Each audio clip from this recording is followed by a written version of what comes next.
G'day everyone, how are you? Sneaky Saturday afternoon live feed. Empty. Bloody hell. Prior preparation, Buck, prevents a piss poor performance. Rapper, go and get me a water, please, mate.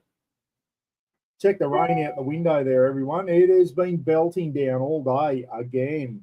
We had a few days of fine weather, and now she is pissing down. So I'll wait for a few people to get on and see if you can hear me okay. People are probably out shopping going, Buck, why are you on live? Tyler, g'day, mate. Let us know if you can hear me and see me okay, please, mate.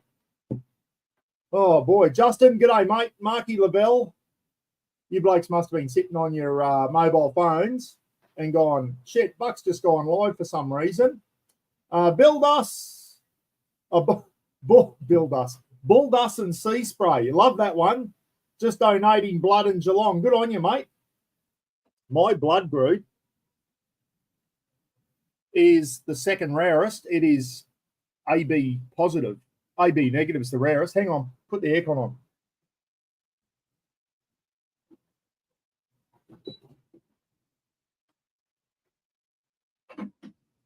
Oh boy. It's stuffy in here. I got the window open. It's pissing down rain, but it's still hot, guys. We're getting belted with rain at the moment. It is pissing down. And there's a bloody kayaker going down the side of my house. There she's coming down all right. William Rogers. Sup?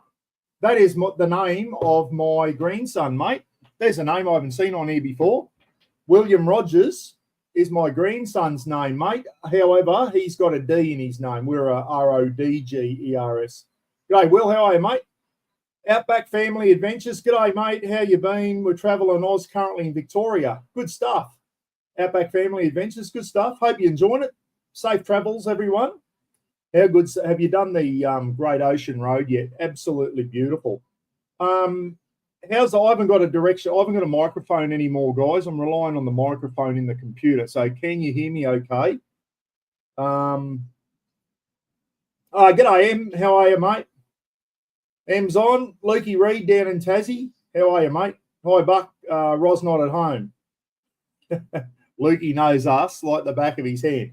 No, Ros has gone up to Cairns, mate, to pick Jamil up, her son.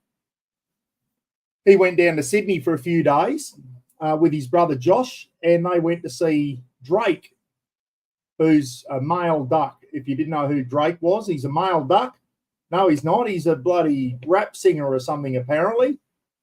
And they went down to watch his concert in Sydney on Wednesday night. So Roz is picking Jamil up from the airport this afternoon. He gets in about 5:20, and she better be careful driving home in this because it is torrential up here at the moment. Absolutely torrential. Glenn Pryor. Geez, there's a lot of new names coming on, and it's good to see. G'day, Glenn. How are you? Thanks for tuning in. Marky Lavelle, he's one of the regulars. Glenn Pryor is obviously a good bloke. He's got a Cowboys logo for his thing. Glenn, I'm not real confident on the Cowboys this year, mate. I think we're going to struggle. I might be wrong. I hope I'm wrong. We haven't bought anyone. We lost a couple of players, lost Bell Holmes and that, and we didn't. Our young blokes, we got touched up by 50 points against the Dolphins in one of the games. So, Elam Lukey's out for the year, mate, with an ACL. Not good. Will saying my ancestors came from Bingara, Buck, a bunch of Rogers and Rogers from there. Mate, my Rogers family originates from, let me think of the name of the place. Bloody hell. It's in Ireland somewhere. Donegal or something up in the north of Ireland. I don't know if it's in Northern Ireland or the north of Ireland. Donegal or something like that. So I've got my Rogers family originates from Ireland, mate. A long time ago, obviously.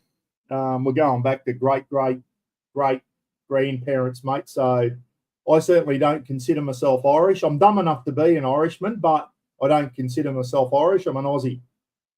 So was my dad, so was his dad, and so was his dad. So you've got to go a long way back to get Irish heritage out of me. I won't say it. I won't say it. I'll upset someone.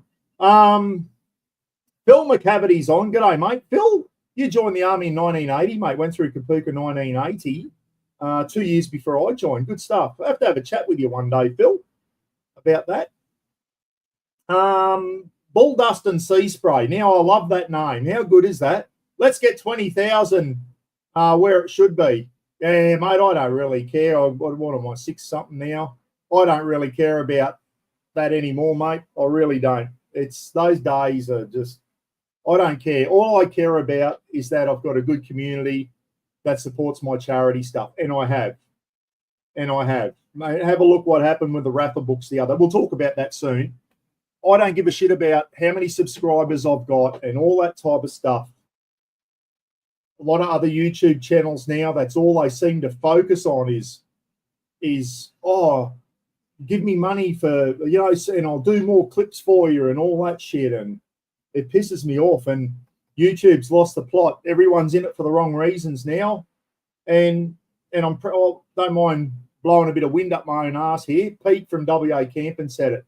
He said, Buck, you've stayed true to yourself ever since day one. And I have. And I have.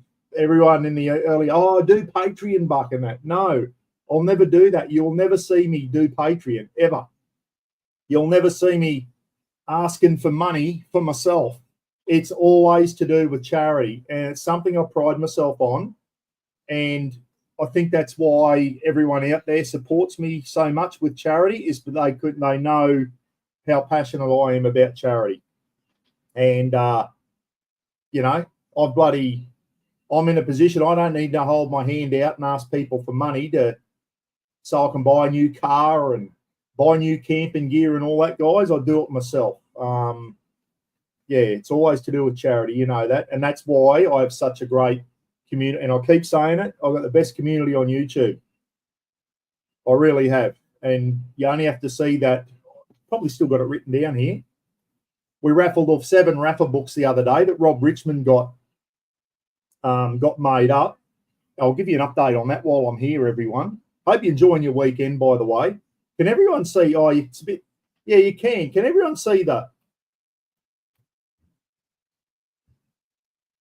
See the rain? She's belting down outside that window. It really is. Anyone's wondering why I got bloody more sunspots frozen off, guys? I've got thousands of them. I'm going to have to use that Effidex soon, that ointment on my face. And it's like a form of chemotherapy, that Effidex. There's an Aldara is another one. I use Effidex. And within a week of using it, my face looks like a diseased pawpaw, everyone. You'll see me go off air for a couple of weeks because it's unsightly. It really is. But the end result is once it just inflames like you've been hit with a flamethrower, and then all your sun-damaged skin, which I've got a lot of, it all peels off. And for the next 12 months or maybe 6 months, your skin feels good. But at the moment, I'm just bloody riddled with sunspots everywhere, guys. Sun-damaged skin. That's what you get for having Irish skin living in Queensland, being brought up in Queensland all your life. It's caught up with me.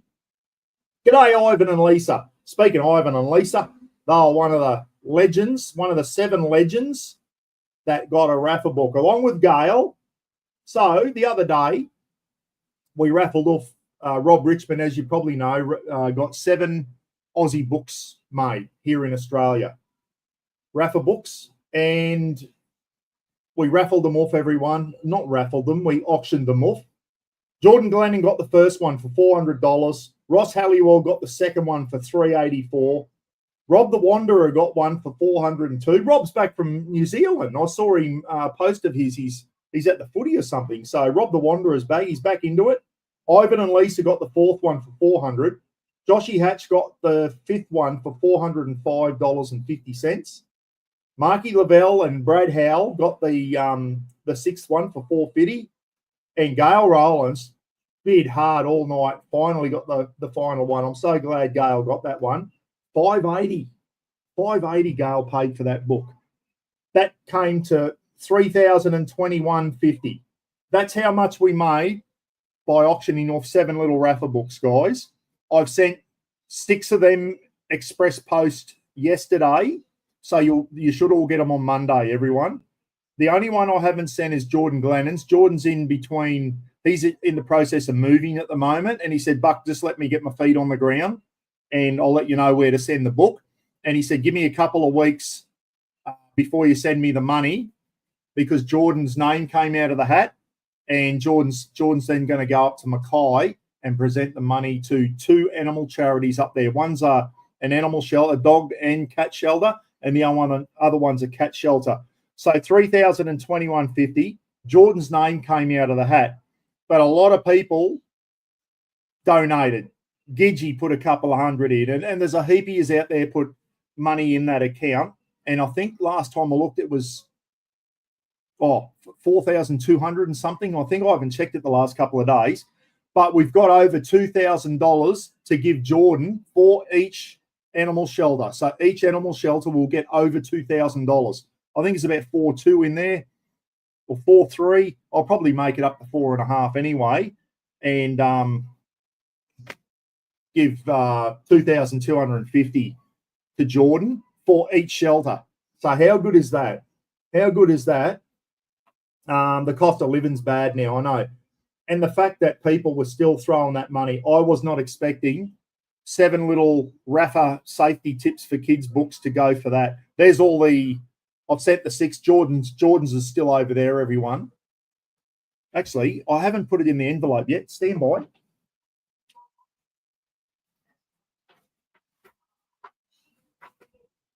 No, I didn't seal the book up, so I can show you.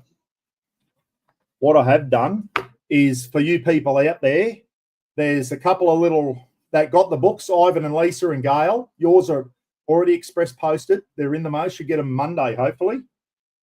If you didn't get them yesterday, probably a bit quick getting them by yesterday. A couple of little Rafa stickers and a couple of Buckaroony stickers in each book, so I'll throw them in. I've got a heap of them there. There's the book there. Rob got 7 of them made up. Little hardback, like the little golden books, aren't they? A little bit smaller than the little golden books that we used to get as kids. And in the front, everyone, we've signed them up. Gidgey Gorilla, or Rob Richmond signed them up, guys. Gidgey Gorilla signed, just putting a thank you message in for everyone. Roz has signed. I'm working backwards here. Roz has signed there. So we got Rob, Gidgey, Roz. Roz has got the neatest writing. All the rest of it looks like chook scribble. So there's Roz saying thank you for your support. Cheers, Roz. And then me over here. This is Jordan's book, everyone. And then the special one that I said I'd do for everyone. Rob the Wanderer. Crew the Cat actually signed Rob the Wanderers as well. Crew was playing up, so I only got Rob's done. But that's Rafa's paw print, everyone. That's a fair income paw print from Rafa. He wasn't keen. He bloody going. I took him out, had to shave all the fur off his paw so that his paw would get on the ink pad. Go and buy an ink pad. And then, thanks for supporting all the puppy dogs, Jordan, Rafa the dog. And that's his paw print, guys. There are only 7 paw prints of Rafa in the world. And the only people who will get those are the people who auctioned off these books. I'm getting a rubber stamp made up. I haven't received it yet. And it's got a paw print, and it's actually got Rafa written in there. But it's not Rafa's real paw print, guys. It's just a rubber stamp type thing with Rafa in there. I'm going to stamp all the other books when they go on sale, if they ever go on sale. But the Rigididge Rafa paw, only 7 people in the world will have that because you paid so much money. So that's Rafa's signature, guys, in real ink. So there you go. There's Jordan's book there. How many other YouTube channels out there or communities? Rob Richmond was a big part of this too, guys. So Rob's got his own Australian camping and 4-wheel drives. When I speak about the community, you know the community I'm talking about. It's the Buckaroony, Legends, Camping with Mates community, the whole community. How many other communities on YouTube could pull that off?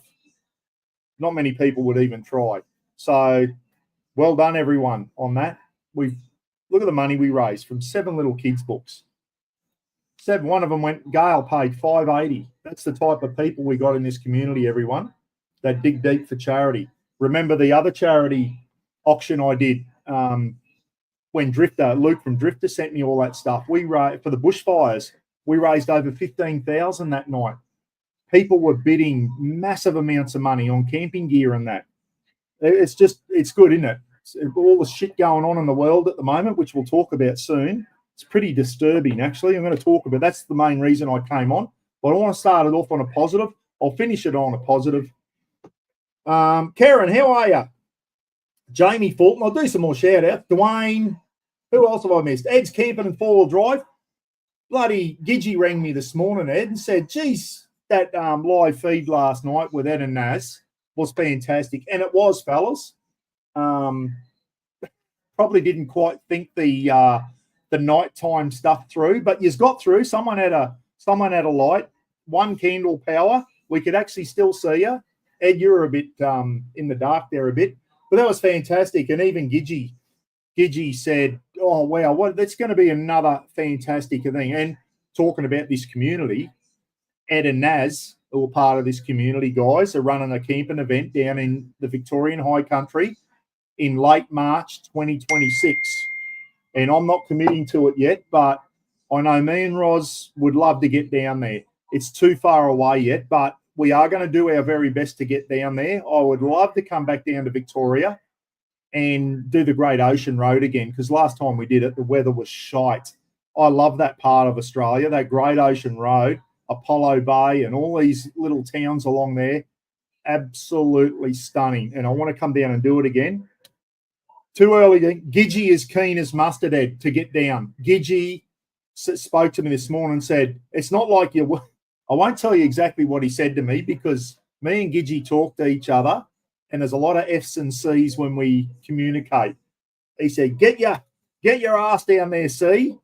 And bloody mate, it's not like you're frigging working, he goes. And I thought, yeah, it's true. But we'll see what happens.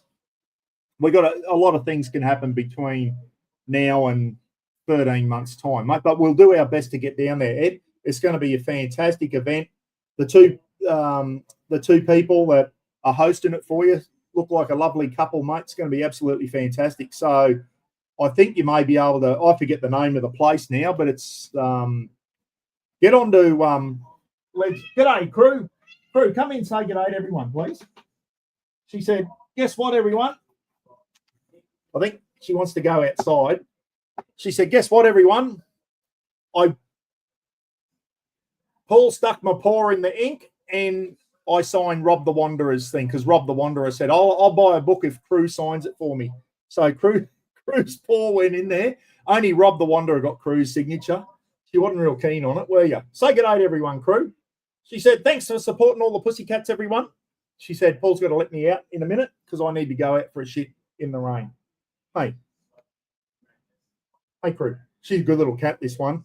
Still missing her brother, Zebby. He got skedaddled by a car there late last year, 17th of December. She's still really sooky since Zebby's gone, eh? Really, really sooky. Aren't you, girl? Eh?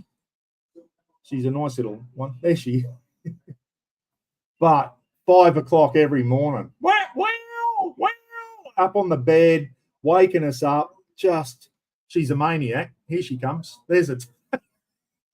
Hi, everyone. She said, thanks for buying the books.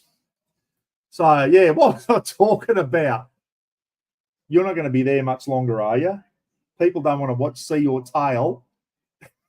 It's like a snake, a bloody cobra snake, or bloody to catch it.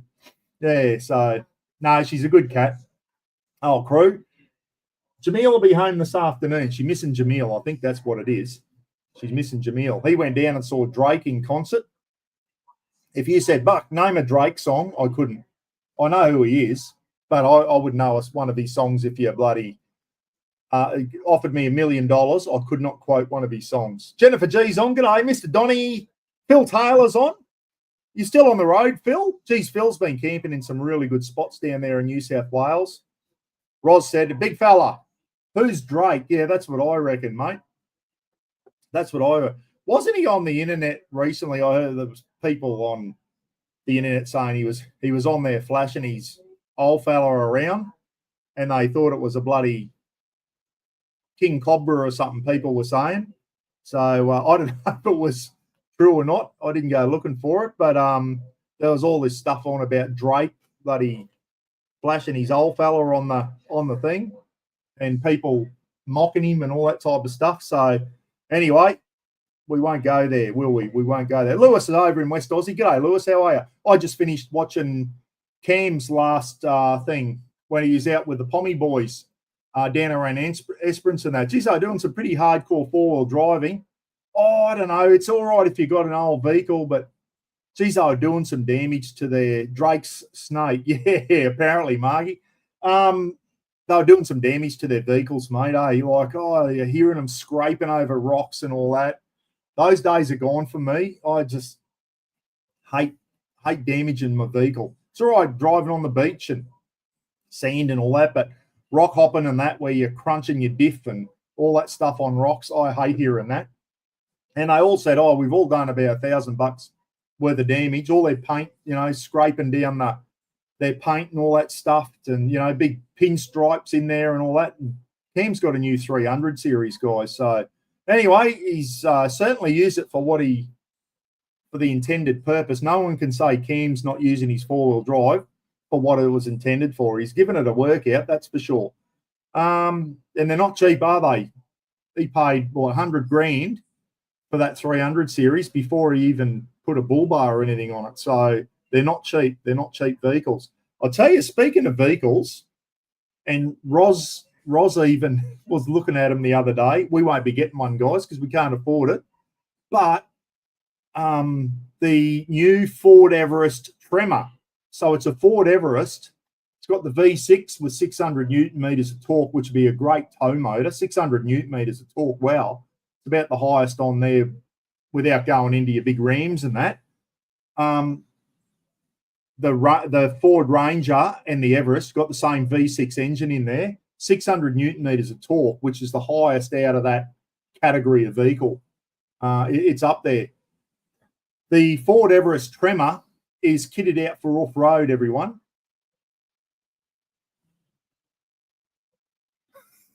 She's still there. It's kitted out for off-road. It's got a suspension lift, better suspension, and it's got good all-terrain tyres and that on there. Crew, don't step on the keyboard. So, the Ford Everest Tremor. The Ford Ranger's got a Tremor as well. It's like an off-road pack, everyone. That's $76,000 for the Tremor. When I win the lotto, I'll get one. But, the Ford Everest, probably go with an Everest over everything. So, you don't have to worry about having that. Then you've got to buy a canopy and a draw system and all that type of stuff. So, I'd probably just go a Ford Everest Tremor if I was to get a new four-wheel drive right now. If I won $100,000, and what would I get? It would either be a 300 series. I must admit, I wouldn't mind a 300 series Land Cruiser, or a 300 series, or the Ford Tremor Everest, the Ford Everest Tremor, which has got the off-road pack, suspension lift, better suspension. Very, very nice. They look really good with a bit of a lift and some decent tyres on there. Would I get a bull bar? Probably not. I probably wouldn't even worry about getting a bull bar, everyone. I'll regret saying that one day if I ever hit a kangaroo. I have hit a roo in my BT50. Piece of the roo still went through and punctured my intercooler, even with a bull bar on. So, that's the only damage I did. Jordan, g'day, Jordan. How are you? Jamie, I was talking with Jamie there. So we're just showing the book. There's your book, Jordan, if you weren't on just before. There's your book. You let me know where to post it, mate, when you get going. She's all signed up. Rafa's put his signature on there. That is his Rigid Edge paw. And we'll see how we go there. So you just let us know. For me, the Ford Everest Platinum. Yeah, Mr. Donny. The Tremor is basically the Ford Everest with an off-road pack. I'd obviously get a tow pack as well with the brake controller and the tow bar and all that, obviously, if I'm towing a caravan. Well, there you go, big fella. Y62. No, I like the Y62 Warrior, but they're about $105,000, mate, for the Y62 Warrior.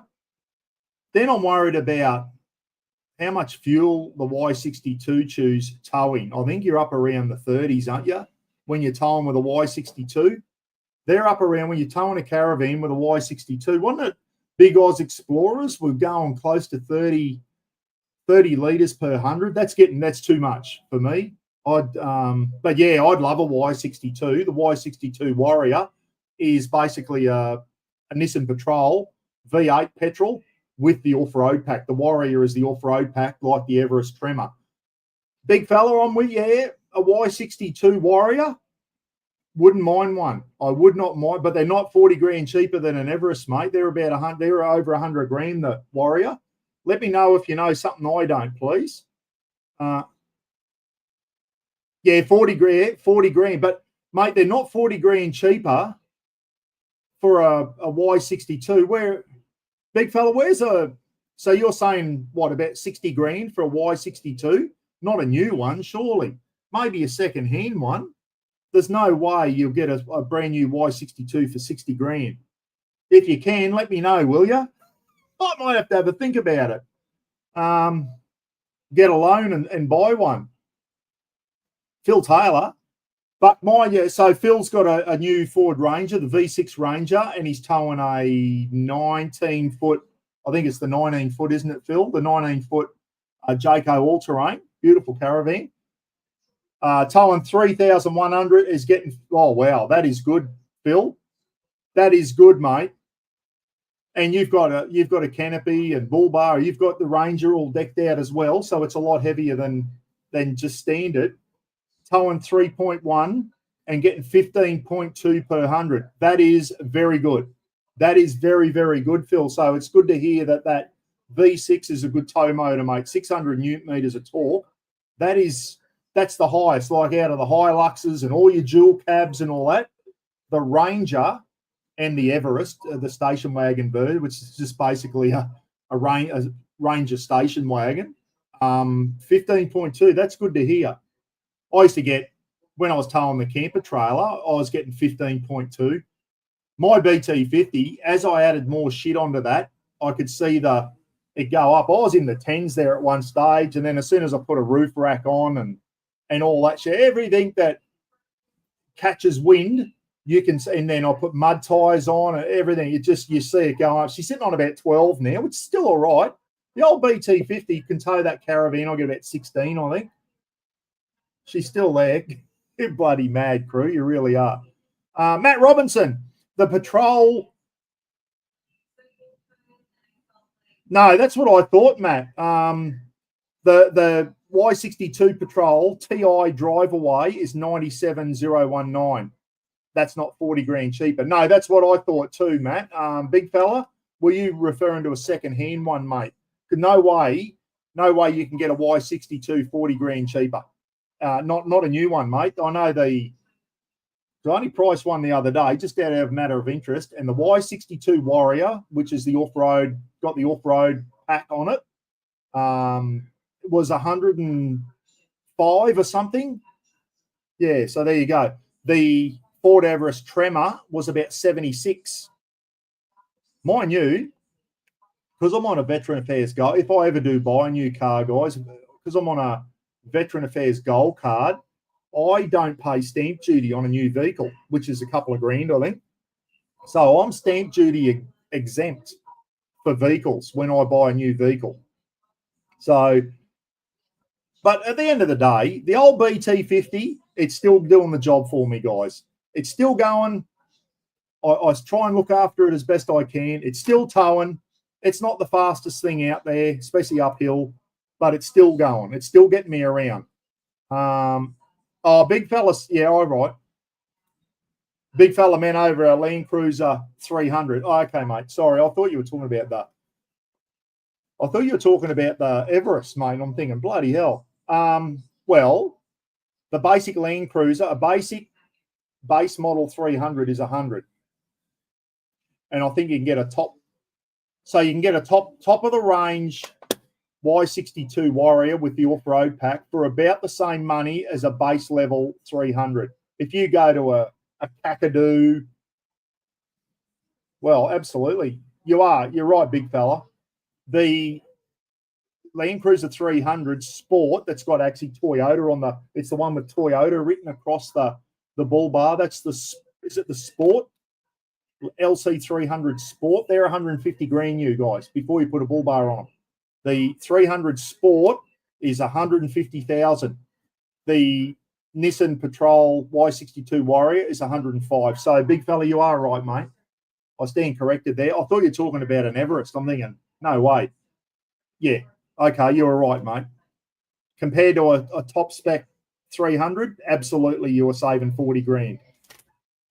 Yes. Would I get a Y62 Warrior for 103 or 105,000 or a 300 series Sport for 150? I'd go the Nissan Patrol every day of the week. Every day of the week, just go the petrol. And as I said, and as you said, big fella, 40 grand buys a lot of unleaded petrol. It really does. G'day, Steve. Yeah, mate, I like the look of the new Prado, Steve, the new 250 series Prado. I like the look of it, but it's getting a few bad raps, and there's no way I would buy one with that 48-volt system taking up half the boot space on it, if you want to call it boot space. How are you supposed to put a little drawer system in there or something with that 48-volt system in there? I don't know. Yeah, they're probably a bit K, but yeah, I'm not convinced on the new 250 Prado. Love the look of it. I like the look of it, that square look. It's a bit like a Land Rover Discovery. I like the square look of the four-wheel drives rather than the rounded ones. But, yeah. Oh, here we are, the Prado base. Ty's on. G'day, Ty. Ty will know. Now, Ty will talk all things Ford, mate, when you come on a live feed.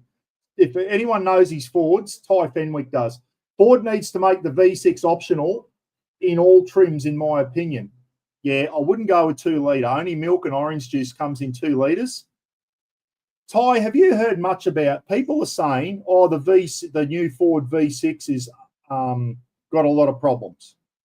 I don't know. Has it? Or is that just anti-Ford people saying that? That V6, 3-litre V6, 600 Newton meters of torque. That tells me that's a good tow motor. Elvin from Adventuring Pals guys has got the new Ford Ranger with the V6 and he loves it. He said it tows his caravan beautifully. Elvin's really happy with his Ford Ranger and it looks good too. Elvin's car looks really good. Just put a new long-range fuel tank on it. Chrissy, what's Chrissy got to say here? 300 series are having issues with motors as well. Oil shit. Now, I've heard it's because they're putting bloody too thin of oil in there. But Tofty and Cam from Wild Touring and that, they are going to, not Toyota, they're going to their own mechanics and they're putting thicker oil in. And apparently it's because the oil, it's a 0.30. They reckon the oil's too thin, Chris. That's what I've heard. Yeah, so what's Ty saying? They all had oil leak issue, but it's now been fixed. That is one thing that does my head in is oil leaks. I had an old EA Falcon type. That thing just leaked oil. I could not keep the oil up to it because of the oil leaks. Piece of shit. EA Falcon, Aussie made.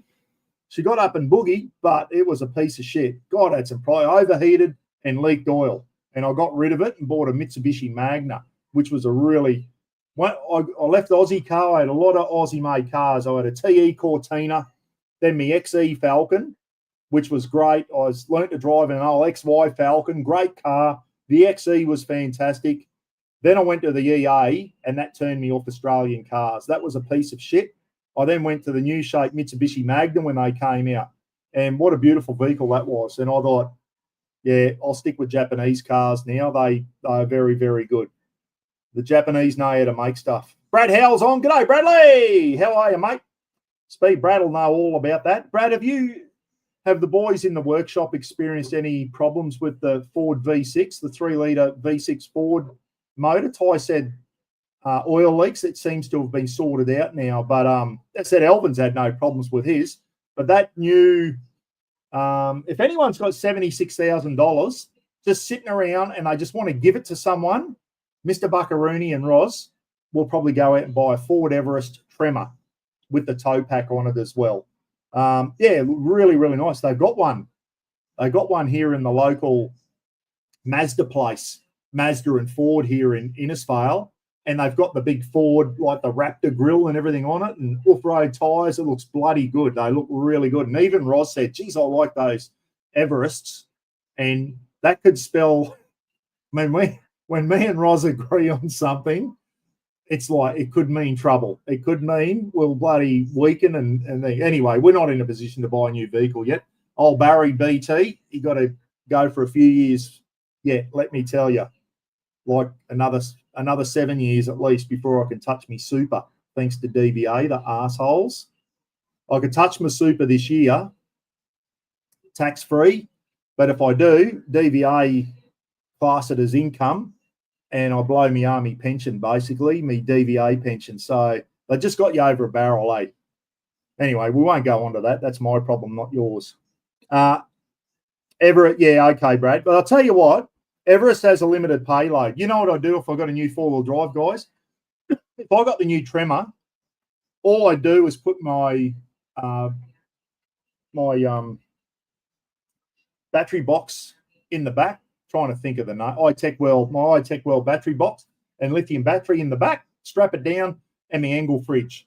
I wouldn't have drawers, and if I wanted to put stuff in there, I'd put some camping gear in a plastic tubs or something like that. I don't think I'd even put a bull bar on, to tell you the truth. I just keep it stock standard. I just keep the Tremor as it is. Maybe a flat Rhino rack roof rack, just so I can put the Oz tent and that up there. Besides that, no. So the payload wouldn't be a problem there, Brad. But I know what you mean. Start whacking on bull bars and side bars and roof racks and drawer systems and that. And next thing you know, you can't tow anything. So I would keep it pretty well stock standard, Brad. I reckon the only thing I do is put my fridge and battery in the back and put a bloody flat roof rack on the top so I can throw the gazebo and my Oz tent if I want to go for a camp without the caravan. Yeah, Brad, I saw a Ram the other day with the canopy, all set up with a canopy and that. It was a 3500, I must admit. Boy, oh boy. Now I know why they're called a light truck. They're like a truck. They are big, and it had a canopy and all that. It looked absolutely beautiful. Craig saying, we'll just keep our old 1HZ80. I saw an old 80 series go through town the other day. She looked like she'd done a few kilometres, but boy, and I think a lot of people will agree that the old 80 series Land Cruiser was the best and toughest Land Cruiser to ever come out. And they were a tough old bloody. Oh, I don't think the new ones are as tough. I don't think any of the new vehicles are as tough. Nothing's as tough as a live axle, are they? Like the old 79s, the Troopies, the old solid axles, they could take a beating compared to IFS. I just don't think they're anywhere near as tough off-road as what solid axles are, like your 79s, your 76s and all that type of stuff. Those things can take a beating. Drove a police troopy up in Cape York when I was a copper, guys, and those things, geez, we used to put them through the ringer up in Cape York. There was no bitumen up there. Everything was just mud, corrugations, and they were just tough vehicles. You could just tell they were built tough, eh? They really were. Brad's saying, yeah, the Rams. There's the other one too, and that's what Brad's keeping his Dodge Ram. Not Dodge, they're just a Ram now, apparently. Apparently Dodge doesn't own Ram anymore. Correct me if I'm wrong. Brad's Ram, which is a beautiful vehicle, I've been in it. They don't have, when my BT50 came out, the 2012 BT50 Slant Ford Ranger, same vehicle, they had a payload of 1,000 kilograms. Before you start putting bull bars and all that, every time you add something onto your four-wheel drive, guys, it eats into your payload and it reduces what you can tow as well. So Brad's Ram has only got a 701 kilogram payload with full fuel. No, so you got to be careful. If you start throwing canopies and draw systems and all that in a Ram, Brad's going to have the same problem towing his own RV that everyone else has, and you're going to have to get a GVM upgrade. That's why Brad said, it's a tow motor only. All I've got to worry about is me and Mary in there with some bags of clothes or whatever, which probably in the caravan anyway, and the tow ball weight. So Brad doesn't have an issue with his GVM and all that type of stuff. But if he started adding drawers and canopies and winches and bull bars and all that shit on there, then it would become a problem. Bretty's car. What's Bretty saying here? I love talking about four-wheel drives and that. It's an interesting subject, guys. We could talk all day on it. Terry, g'day, mate. Terry said, I'll just stick with the old Mitzi Pajero. Absolutely, mate. It's doing the job for you, Terry. Terry's got an old Pajero, guys, an old caravan, and he still gets out and mixes it, enjoys the outdoors with Robin, and that's all that matters, Terry, is that it's reliable. You get out camping, mate. It might be like an old bloody Jack Turtle. She's as slow as, I remember Terry saying, going out to Goombra campground, there were some hills and that going out there, and Terry said, oh, fuck, I was down to first gear, getting up some of the hills in the old Pajero, but he got there, and that's all that matters. Who cares if you're slow? Who cares? As long as it's bloody reliable, mate, get you there in one piece, it's safe. That's all that matters. I saw the cost of a side mirror assembly for a Ram the other day. 10,000. Oh, my God. Brad, don't take out your side mirror, mate. 10,000. I thought $10, that's cheap. And then I read the rest, 10,500 for a side mirror. And that's what I mean. You go out four-wheel drive. You know, I guess insurance would cover it, maybe. You take your side mirror out in the Ram, four-wheel driving, which you probably do because they're a lot wider than a normal vehicle. They're a big vehicle. You're up for 10.5 grand, or the insurance company is. Boy, oh boy. What's Burka saying here? Burko, sorry, not Burka. G'day, Burko. How are you, mate? Pajero is a beast. Yes, they're a good. I'll tell you what they reckon in a lot of reviews is the new Mitsubishi Pajero Sport. Mitsubishi are still pumping out good vehicles, guys. And if someone said, Buck, would you buy a brand new Triton or a brand new Mitsubishi Sport or a brand new Pajero? Yeah, I would. They're not too bad. I used to own a Pajero, everyone. And remember Pat Callanan always used to say, keep the shiny side up. Well, Mr. Buckaroony did not keep the shiny side up. I kept the, she went diff side up, if you know what I mean. I put her on a lid and wrote it off. That was a long time ago, and I ain't going any further into that conversation. But I used to own a Pajero. It was an old model, Terry. Just loved the seat in it. The seat used to be on hydraulic, so when you went over bumps and that, it used to go up like a bloody truckie seat or a bus seat. And I used to take the kids over in Western Australia, used to take the kids out camping in that, the old Pajero, down at Dwelling Up and honeymoon pools and all that. We used to have some wonderful camping trips in the old Pajero. We really did. So I'd own a Mitsubishi again. I think Japanese, well, the Triton, they're all made in Thailand now, aren't they? Or is the Triton made in Japan? I think all the dual cabs are made in Thailand now, aren't they? But Mitsubishi, very, very good. Very good motor vehicle company. The old Japanese, they used to remember the old days, say Jap crap. Well, Japanese produce some of the best stuff coming out in the world now. And it used to, then the Koreans came on, a Kia and Rio. And you think, oh, I would never buy one of those Korean pieces of shit. Have a look at them now. Have a look at them now. And we're saying that about the Chinese stuff now. Maybe the Chinese down the track will keep improving. Who knows? People are talking up those BYD Sharks. I think they're a soccer mum's ute, just quietly. I wouldn't trust them off-road. And you couldn't tow a caravan with them and go to Cape York or anything in them. But, yeah, okay. Hey, Newt, how are you, mate? Yeah, so the Tritons are made in Thailand. Even the Ford Raptors are made in Thailand. I think all your dual cabs, all of them now, are made in Thailand. So Thailand's got a very, very big motor industry over there, and they produce good vehicles. We have a look at the Hilux and the Rangers and the Raptors, all made in Thailand, guys. So they're capable of pumping out. Isn't it a shame we can't do this in Australia? Isn't it a shame that bloody Rangers and Raptors and what's the Colorado? Isn't it a shame we don't make that here in this country anymore? It's coming back to bite us on the arse big time. It really is. We can't even build a bloody camp chair here anymore. It's bullshit. Absolute bullshit. Brad's got to go. See you, Brad, if you've got to go. Dave Hunter over. Speaking of Thailand, Dave's on. G'day, mate. I have a Mitsubishi Triton dual cab here in Thailand. It's a great truck. Yeah, absolutely, mate. Absolutely. And it's made over there, mate. Hope everything's going well in Thailand for you and the family. Hope everything's going really good. There's, and I hope you don't mind me saying, Dave, I'm sure you won't.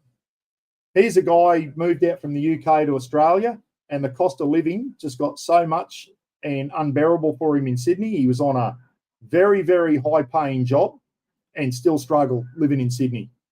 And he's taken his family to live in Thailand. And I've got an old army mate of mine now. Him and his wife are living in Thailand. They went and they just said, stuff this. I can live on my Army DFRDB pension, my 20-year Army pension, and go over and live a comfortable life in Thailand. You can't even pay your bloody rates with it here in Australia. You can go over and buy a house or rent a beautiful place in Thailand, in Pattaya or wherever, I don't know, Phuket, down there somewhere, with his wife, Aussie wife too. He's not married to a Thai girl. He's got an Aussie wife. They've moved to Thailand and living comfortably on his army pension. Boy, oh boy, that's anyway. What do you do? What do you do? Let's keep talking Forbies, guy. Michael George. Now, they were a good vehicle too, Michael. You had the old original 100 series, still had live axles, I believe, solid axles. And then I think then the later models went to IFS at the front. And the old 4.2s. Remember Toyota and Nissan both had the 4.2 diesels, both very highly regarded engines. And if you can get your hands on a bloody 4.2 litre Nissan Patrol now, they are like rocking horse shit and fetching big money. 100 series, 540,000, still going strong. That's what you want from your vehicle, mate, eh? Really good. Must have done more damage, Phil. Probably cooked the radiators. So Ty's talking to Phil. I don't know if it's Phil the Maniac or Phil Taylor. I'm not quite sure. Hopefully Phil hasn't cooked his new Ranger. I don't think he has. Mr. Bullet's on. Lukey's saying g'day to Mr. Bullet. G'day, Mr. Bullet, over there in West Aussie. He's just woken up. Mr. Bullet's just woken up. It's still morning time over in... No, it's not. It's 12:34 and he got up at 11:59, Mr. Bullet, got out of bed. He's old and grumpy, and he's only got out of bed just before. Doesn't get out of bed till midday. Hope you're well, Mr. Bullet. What's Terry saying? The retail industry is also dying. Everything that you want to buy is online, and you don't have stock in the stores anymore. Yeah, I know, Terry, and we're all guilty of it, mate. Buying online now. I prefer to go into a store, I must admit. I love going into stores and buying from the stores, going into the King store or whatever. So I just, I like to go to Supercheap or King's or anywhere and buy from the shop. Sometimes it's cheaper to buy online. I get it. When you go into BCF and all that, you have a look at the staff they've got in there. They have to pay, they're paying rent on the building. They're paying their staff. So they've got to jack the prices up to keep people in jobs and that. So that's something we need to be aware of as well. At least when you're buying offline, you're probably just buying off a one-person business out of their shed at home. When you go into BCF and Kings and all that, have a look at the big warehouses they're in, what they're paying a week in rent for those buildings and what they're paying in wages and electricity and all that. And let's face it, everyone now wants to be getting $50 an hour or something, even in retail. I don't know, well, they're all on high 30s an hour or whatever. And then holiday pay and all this type of stuff. It adds up. It really does. Nick New, g'day, Nick. How are you, mate? Hope you're well. Yeah, the taxes are, all the vehicles attract a government rip-off tax. Absolutely, Brady. Priced out of our reach. Well, imagine if they start taxing normal internal combustion engines like that. What was he, Bowen or whatever that bloody goose's name is? And they add you know, they want everyone to go electric. We're not in a position to go electric. You might be in inner Sydney, guys, but let me tell you, up here in North Queensland, we're nowhere near ready to go full electric up here. You can't get to Cape York in an electric vehicle. You can't get out in the Simpson Desert in an electric vehicle, or even, you know, like these BYD Sharks and that. The day I see one of them out in the Simpson Desert and crossing the Simpson Desert from South Australia out into Birdsville, where's the Mount Dare? Getting from the Mount Dare bloody pub to the Birdsville pub via the Simpson Desert. When I see a BYD Shark do that, guys, then I might think about buying one. Yeah, the 105 had live. Yeah, I knew one of them had live axles, mate. And then the later models. Yeah, mate of mine, Shane Crowley, I think he's still got it. He's got a 100 series V8 petrol. Geez, it sounds good when he gets under it too. He's got a V8 petrol 100 series. Beautiful vehicle, really was. Tows a caravan with it. He said she's a bit dear on fuel, but I mean, unleaded's a lot cheaper than diesel. I paid $1.89 the other day for diesel here during the day. And if you wait till after 4 o'clock, it went down to $1.85. They usually put the price down by 4 cents a litre after 4 o'clock. So I went back. It was $1.85 at the Puma down the road here. And then I'm in RACQ. So they give you another 4 cents. So I got it for $1.81. Okay, I'd like to see diesel back down around the $1.60 mark. But even $1.80 is getting up there. But remember when it was $2.30 a litre, guys? Just after COVID. Remember when you couldn't afford to go anywhere. You could not afford to go on holidays with the price of diesel. It was absolute bullshit. And I'll tell you what, when Roz and I did our big trip down the East Coast, that's when fuel was right up. And I'll tell you, we noticed it. We really did notice filling up the BT. And that's why you try and stay in a place for a week and that, so you weren't driving so much, because it was just bloody expensive. Hey, Russell, how are you? I paid $125 for a taxi. $125. Oh, so what Russell would pay $125 in a taxi for, his Filipino partner would pay 50 pesos, $1.36. Well, there you go. Russell's saying he'd pay $120 for the same trip in Australia, $125 in an Aussie taxi, and over there, 50 pesos in the Philippines, $1.36. Is that in a tuk-tuk butt, mate?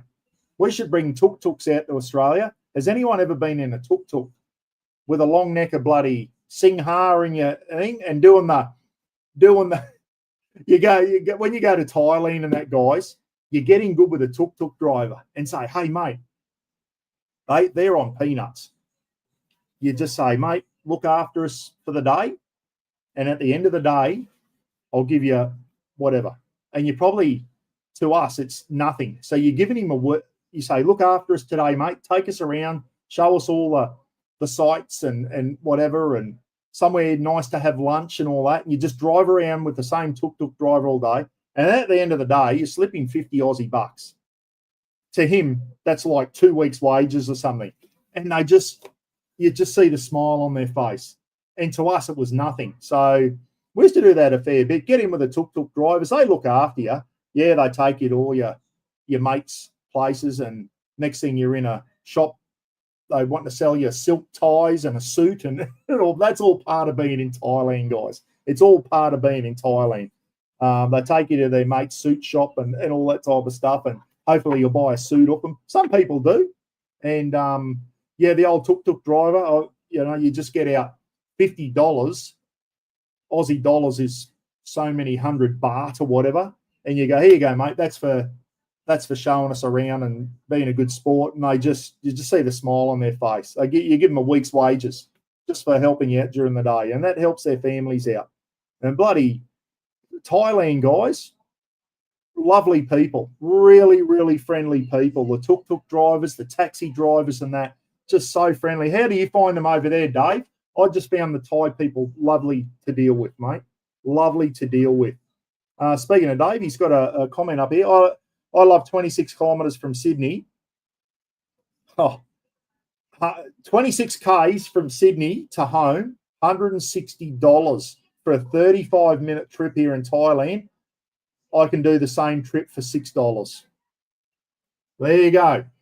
There's from the horse's mouth. Dave actually lives in Thailand, guys, and used to live in Sydney last year. $160 in Australia for a taxi fare, and in Thailand you can do the same taxi fare for $6. Where did we go wrong? Where did this country go wrong? I don't know. Every time I turn the news on now, I just find myself getting so frustrated with how things are going. We'll get out. Chrissy Vella, g'day, mate. How are you? First tuk-tuk I took in Thailand ended up in me buying a 3-piece cashmere suit that I didn't need and have never worn. Yeah, I know, mate. But, at the end of the day, Chris, that bloke did the sale to you, mate, and he probably fed his family for a week or something. So it wasn't wasted, mate, and that's why you go over there.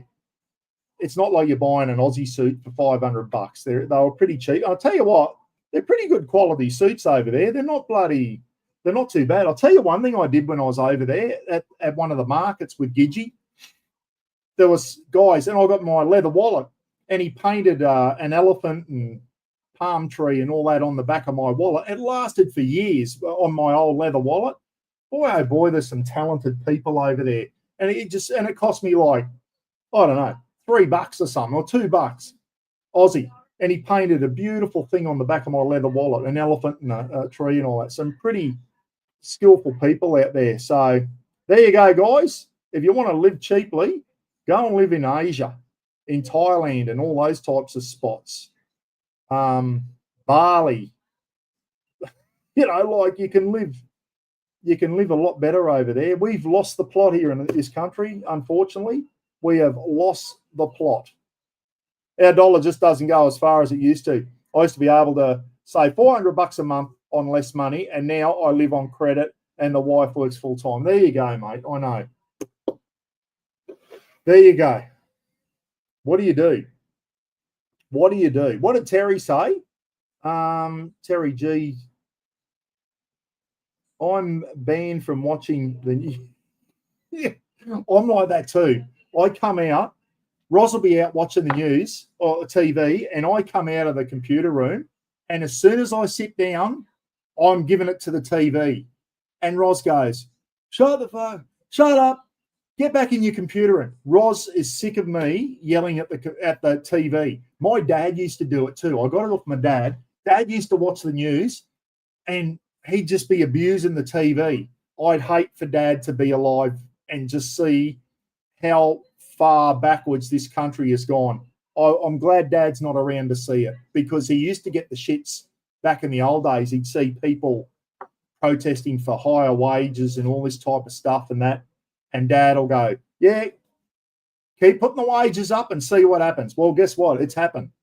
And I remember Dad saying that years ago. If we don't do something about water in this country, blah, blah, blah, we should be piping the inland. Dad was saying this 40 years ago. And here we are. We still haven't done it. Should be building a decent highway from Brisbane to Cairns. 4 lanes, 2 down, 2 up, railway in the middle. Here we are in 2025, still getting cut off every time we get torrential rain, which is every year. Trucks can't get through. Unbelievable. I was going to do a cook-up this afternoon, guys. I cancelled it because it's been belting torrential rain, so you wouldn't be able to hear me in the shed. Roz is in Cairns. I hope she's all right getting home in this rain.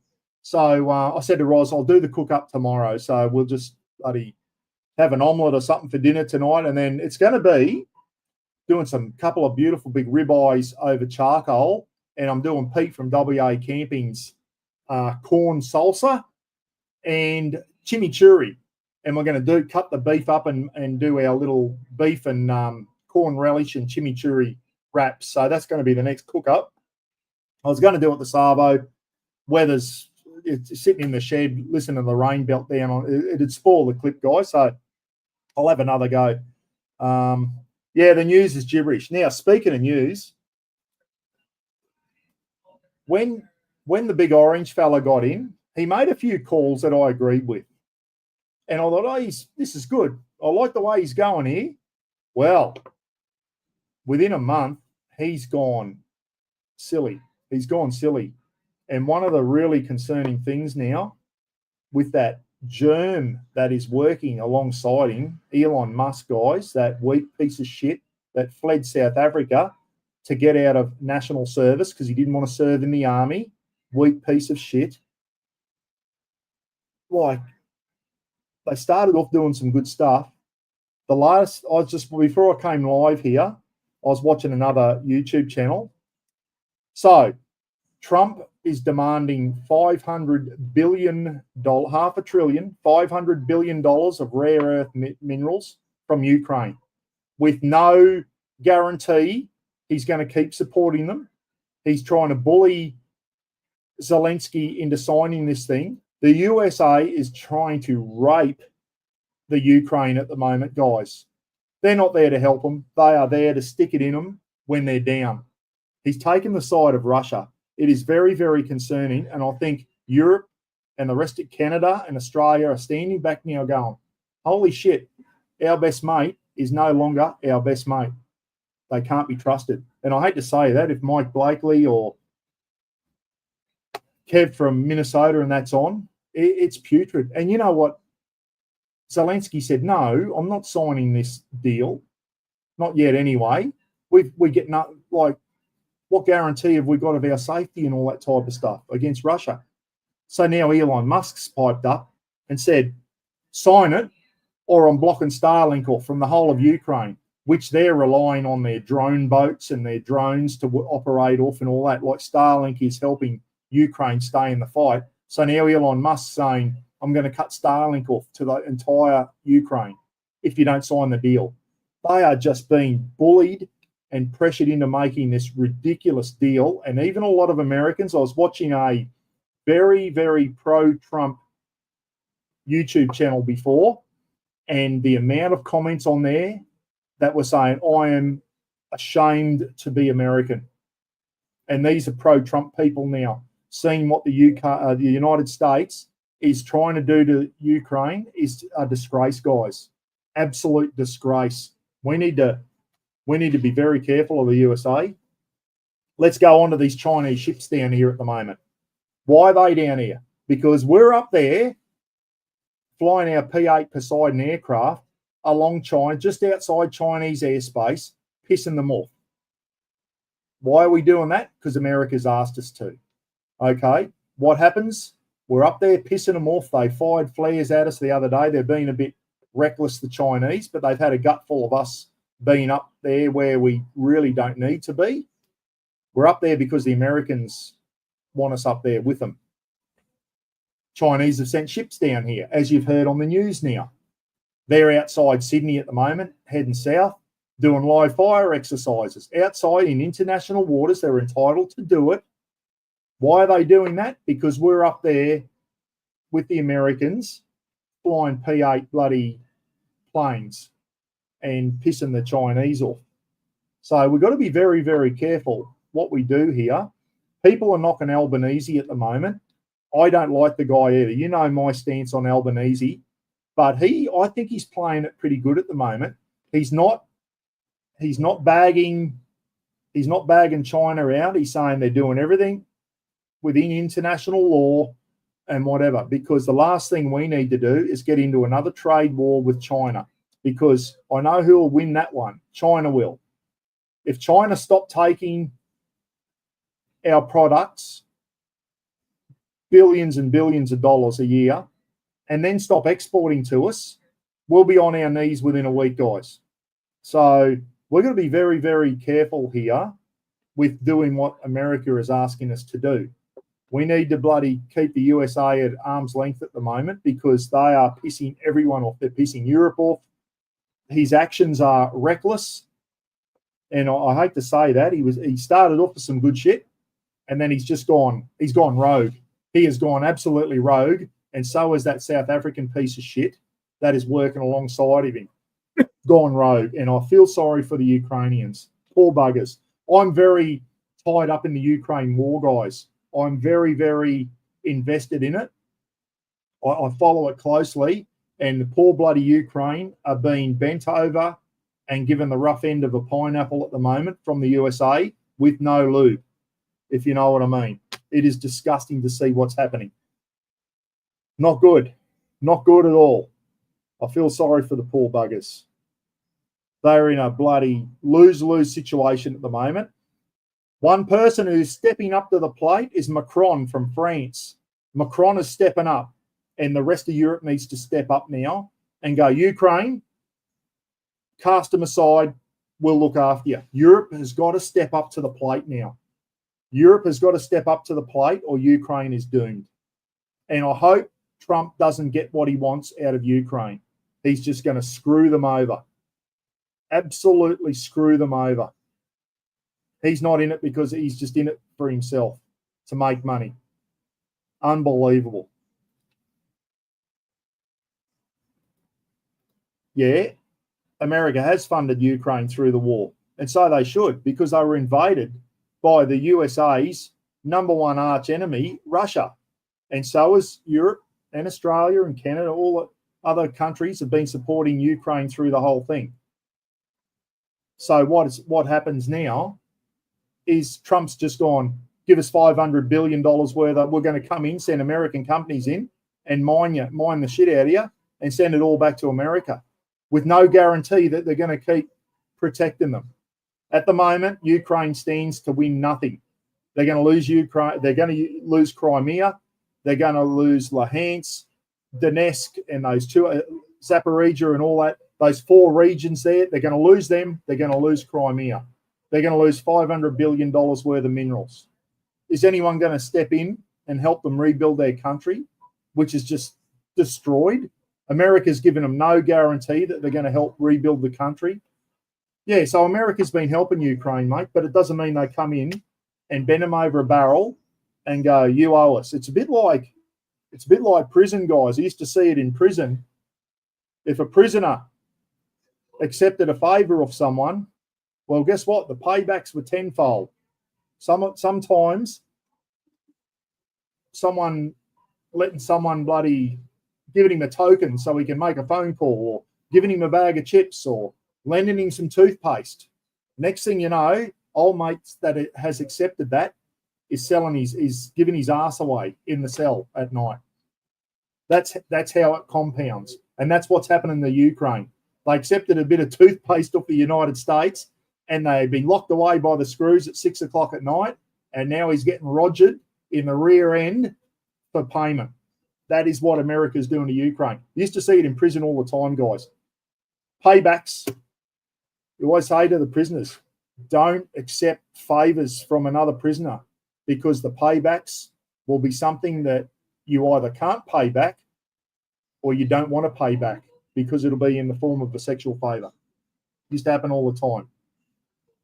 Toddy, how are you, mate? Shoes, yeah, shoes for, yeah, exactly right. You used to get a lot of favors in there, Todd. Don't you worry about that. I've seen Curtis sneak out the back of the rec store a few times with you following him. Don't you worry. 450 billion is a lot of toothpaste. Yeah, I know. It is. It is a lot of toothpaste, isn't it? That wasn't all on military stuff and that. But, you know, at the end of the day, Ukraine got invaded by Russia, who was arch enemy number one of the whole of NATO. The whole of NATO. Yeah, if you're going to, they either support someone or don't support them at all. Don't just pull out halfway through and then it's almost like they're in bed with the Russians now, and both countries are going to screw Ukraine over. It's not good what's happening. Understand the Trump position. They are funding a war, and it's the US taxpayers that are funding it. They run an election on America first, not a foreign wars. Yeah, all right.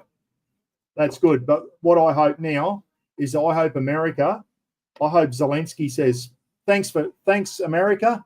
We're going to go it alone now, and Europe's going to back us up. And I hope Europe, France, UK, Germany step up to the plate, and I hope Ukraine can continue to go, because Ukraine at the moment, with the US involved, is in a lose-lose situation. And I'm very pro-American, guys. You know that. At the moment, I'm very anti-American with what has been happening with Gaza his whole thing of America's going to take over Gaza and redevelop it, and those Palestinians will never be allowed back in there. Gaza, trying to make Canada the 51st state of the United States. What was the other one? He's just gone rogue, and I don't like the guy now. I used to be a bit of a fan of him. I was always on the fence about him.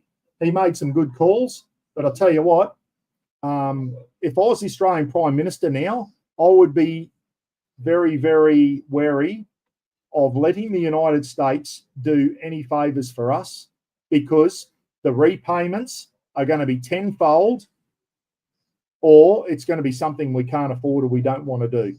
So I wouldn't be letting the USA to do anything. The USA needs Australia too, guys. They are investing a lot of money down here. They're using Australia as a bloody land-based aircraft carrier for their military. They are beefing up their military down here because of China. And that's great for us too. It kind of gives us security. But I tell you what, we've got to be very, very careful under this current president. I don't trust him. You can't trust, and I think the rest of the world now has seen that you cannot trust this guy as far as you can kick him. He's not a mate. The USA is no longer a close ally or mate. I think they're like they're a bloke you know, and you can't trust them at the moment. So it'll be very. I hate to say that because I've got some Americans that follow me. Yeah, putrid. And as I said, I was watching this YouTube channel before, and a lot of Americans on there that were pro-Trump are saying, I'm ashamed to be American at the moment. Ukraine is absolutely getting bullied, and they're going to get nothing out of it. They're going to lose a lot of their country, and they're going to lose a lot of their minerals. For what? So I hope Europe steps up to the plate. Yeah. A lot of Yanks voted for him. And I think, you know what, Chris? For the first couple of weeks, I think a lot of them were going, you beauty, he's doing some good shit. And now I think a lot of those Yanks that voted for him are starting to go, holy shit, we weren't expecting this.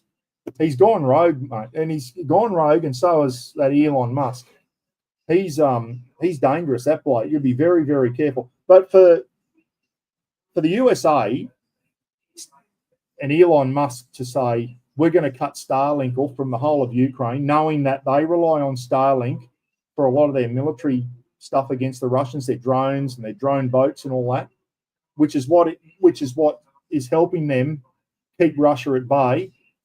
And now they've come out, Musk said, I'll just cut Starlink off for you if you don't sign this mineral deal, $500 billion mineral deal. So the Ukraine will probably sign it, but they want some sort of guarantee that the USA is still going to look after them. At the moment, that hasn't been said. Anyway, we'll get off that subject.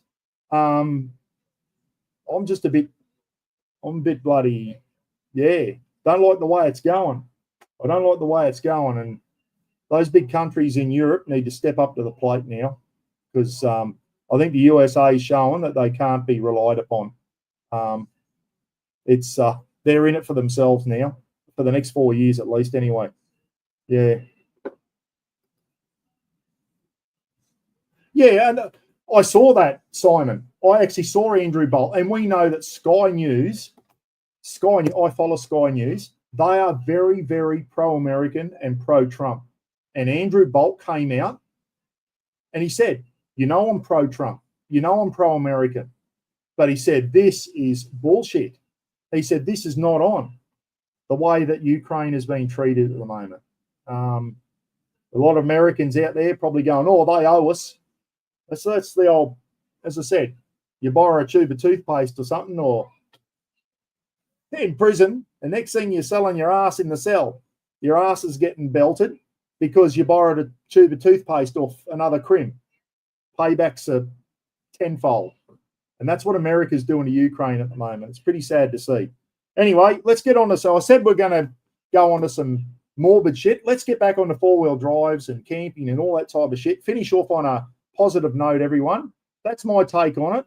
I like some of the stuff that I do like what he's done is there's two genders, no males in female sport, no transgenders in the military. I agree with a lot of the stuff that he's done. Some of those executive orders at the start, I agreed with thing, but he was going like that, and then all of a sudden he's just gone, He's gone rogue. He's just made some calls out of left field.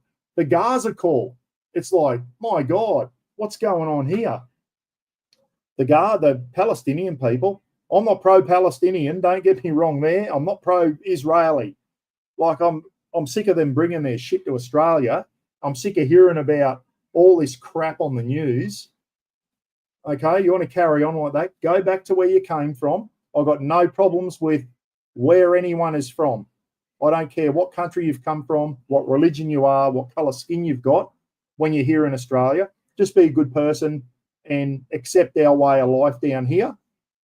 Keep your customs and traditions going, absolutely. But don't bring your problems down here and then expect us to take sides and all that. And I'm not taking any sides, Palestinian, Israeli, and all that type of shit. I'm sick of the whole lot of it. If I want to carry on with that shit down here, go back to where you came from. Don't bring it here to Australia. We don't need it. Okay, we don't need that crap down here. Just come down here and just enjoy our way of life. Even though it's expensive to live down here, we still live in peace, don't we? And that's the most important thing. Unlike Ukraine and Palestine and Israel, and it's just, the world's a mess at the moment. It really is. And that's why we don't need to go poking the bear with China. That's the last thing we need to do. And I think Albo's playing it pretty smart at the moment. We don't need to sit there and have the Americans, big brother, go on, little brother, get in and have a crack at him. Get in, we'll back you up. I don't know if they would anymore. I would not trust them. We go poking the bear and the bear bites back, and then we go, hey, big brother, we went and poked him and now he's going to eat us. You got to look after us. And then big brother goes, you're on your own, little brother. See you later. That's how I feel about the US at the moment. Wouldn't trust them as far as I could kick them. So we've got to be very, very careful with poking the bear and poking China. We've got to stand up to them. We've got to be firm with them, but we can't go poking them and starting to have big fallouts where it starts affecting our trade and all that, because we will lose a trade war against China. We need them to take our exports, and we need their shit. Imagine going into Bunnings if they said, there's no Chinese stuff left on the shelves. BCF, Bunnings, Anaconda, all those places would be bare. They would be absolutely bare. Or our electronic shops, you'd have no iPhones, would be bare. The only thing that would have stuff in there is our supermarkets, because we grow a lot of our food here. That's the only thing that would still have. All our stores, all our clothing shops would be bare. We don't make any of our own clothing anymore, very little anyway. So be careful what you wish for. People are going, oh, I don't know what the news wants to do. Saying to Albo, what do they want us to send our one remaining Collins-class submarine out and sink those 3 ships? Well, is that what, and then start a war with China? We're going to come off second best, guys. We really will. So I've got to be careful. Albo's playing it pretty smart at the moment. He came out the other day and said, we fully support Ukraine. And as soon as they mentioned him on the United States, he walked off. He shut his mouth and walked off, which is the best thing to do. He can't sit there and bag out Donald Trump as the Prime Minister. Otherwise, he's going to draw the crabs from Trump down here. So Albo's trying to play it a bit smart. People are saying he's been weak, and normally he is, but he's playing it smart at the moment, I think. I may regret saying that, but at the moment, those Chinese ships are down here. They're not threatening Australia. The fact that they were doing live firing when there was planes flying over, that was a bit of a concern. We need to pull them on over that. But otherwise, they're not. When they start lobbing bombs on Sydney Harbour, then we'll have a problem. We really will. You wouldn't get up to Cape York at the moment with the bloody rain up here, mate. Anyone see Cape York? TOs have put a sea claim in for the sea in front of Muddy Heads. No, I hadn't heard of that, mate. Put in a sea claim for the sea in front of Muddy Heads. All these claims now, mate, that needs to stop that shit too, as far as I'm concerned. It's Australia. It's for everybody. It's the way it is. This country's for all Australians. If you own it, you got to buy it. If it's for sale, that is.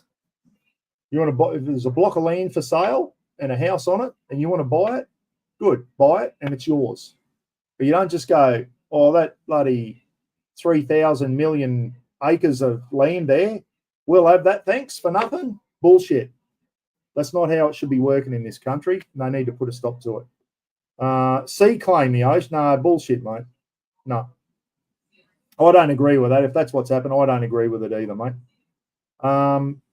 Fair but firm. Absolutely, mate. That's the way you've got to be. Firm but fair. Everyone respects that. Be firm but be fair. And that's how we need to be with China. We can't go there poke and poke. If they bite back, we're going to piss our pants because we haven't got a defence force to defend ourselves with anymore. It is in poor shape, let me tell you. Kane Higgins is on, the diddly donk from Serena. Now, there's a tropical low off the ocean off the North Queensland at the moment, which is probably why we're getting belted with rain at the moment. Tomorrow afternoon, it's going to form into a cyclone, they think, and it's going to track south. And then it could whip itself up into a Category 3 and then start heading towards the Queensland coast. And they're thinking, the last thing I heard was that Mackay could be in line for a cyclone cross. They said it was going to be a Cat 3 and weaken and cross Mackay as a Category 1. Let's see what happens. But anyway, this time of the year up here, as soon as a low forms in the Coral Sea, you start watching the news and you start paying attention, because if it bloody whips up into a cyclone, you've got to start preparing. You really do. Prepare your house and all that type of stuff. Prepare everything for a cyclone. So hopefully we'll be all right here, and let's hope if it does go down and cross around Mackay somewhere, it's only a Cat 1 and doesn't do too much damage. But even the Cat 1s can drop a lot of rain, as we found out with Cyclone Jasper last year, and wash highways away and sides of mountains bloody landsliding and all that type of stuff. So even Cat 1s, when they've got a lot of rain with them, can do a lot of damage, everyone. G'day, Beaker. How are you, mate? Lake Air. Oh, sorry. I went to Pete. Where are you? Here you go. Lake Air shut off by the Labor government here. Lake Air. Why? Why is the government shut off Lake Air? Isn't it beautiful when we get massive rains up here in North Queensland and all the rivers flow inland, and it all eventually, after about 12 months, it all flows into Lake Air down in South Australia. And you see, and it happens about once every 10 years, they reckon, and Lake Air fills up. And the bird life and everything in Lake Air, it is amazing to see. I remember seeing a documentary on it once, and the amount of pelicans and bird life and everything. Lake Air is normally no water in there. And when it fills up, it's absolutely spectacular. Don't buy Easter eggs, cook Russ's bush donuts. Yeah, Russ, absolutely, mate. The old bush donuts, they go all right. I forgot to say, I saw them on YouTube the other time. I didn't get my idea from here. I got my idea off Russ, guys. But there was a channel out there called One Day We Should. And I used to watch them. They're from Tasmania. They're still around. It's down in Tassie now. I think their big lap of Australia's finished. But it was called One Day We Should. And Kirsty, I think her name was, she cooked bush donuts for the kids. And she actually buttered the bread and did a lid and just made round ones, which is you can do. I cut mine into quarters and made triangles, but she actually made round donuts for hers. And you could probably even take a little hole out of the middle and batter them that way and make them look like real donuts if you wanted to. Big fella saying Lake Air is on his bucket list. I went to click on that and it moved. There it is. It moved 3 things before I got to click on it. Yeah, Lake Air, especially if it's in, it'll be beautiful to do one of those joy flights over Lake Air when it's full, when all the bird life and all that, when Lake Air is full, I think it'll be absolutely spectacular to do that. South Australian government has blocked it off. But why, mate? Why have they blocked Lake Air off? Why did they block it off? Or have I missed a comment on there?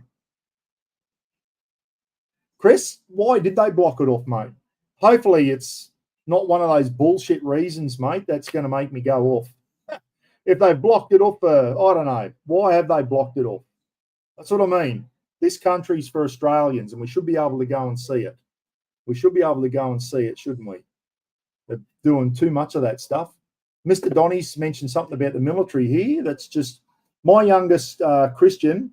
He's up at the ADF office in Melbourne on Tuesday, the last leg of his career to get in the army. Good stuff, Mr. Donny. Now, apparently, how long has his process been? I've heard now, if you apply for the army, the recruiting process is taking 12 months. It should take 2 months. You apply, you go and do your testing, you do your medicals, then you do your physicals, you have your final interview, and then your ass is down to Kapuka at basic training. Here we are complaining that we can't get enough people to join the Defence Force, and the recruiting process is taking 12 months in some circumstances. Mr. Donny, how long did it take Christian to get to this stage, mate? I've seen people on Kazas saying, so I've had my application in for 12 months and I'm still nowhere near getting in the army. They're getting dicked around,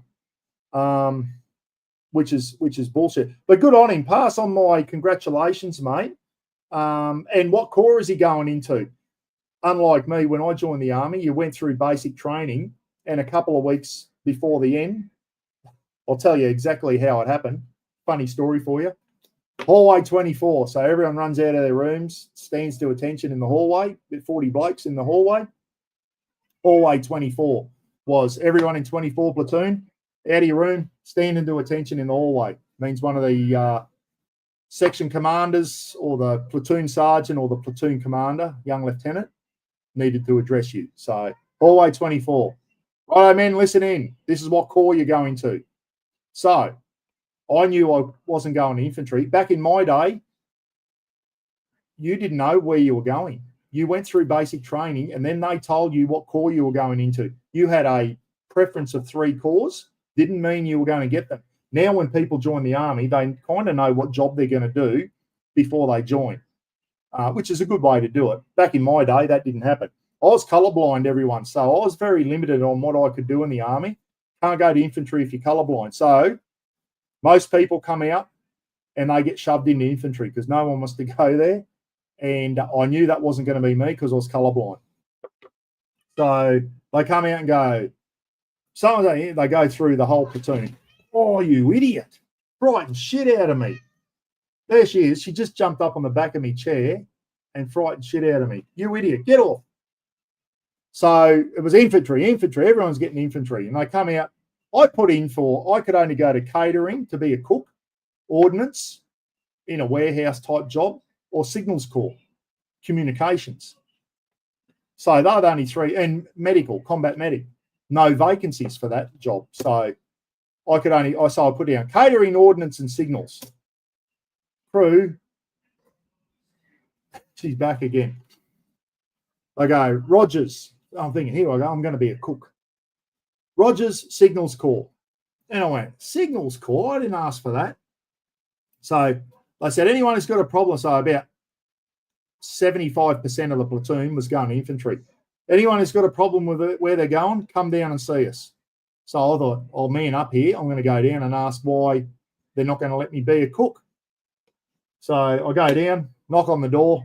Excuse me, Corporal. I'm just wondering why I'm not going to catering corps. And I'm going to swear, everyone. I'm going to swear, so block your ears if there's any kids there. This is the exact words the corporal said. He goes, Rogers, you're a fucking pig and no one wants grubs cooking for them. Now, fuck off. So I about turned and marched back down to my room.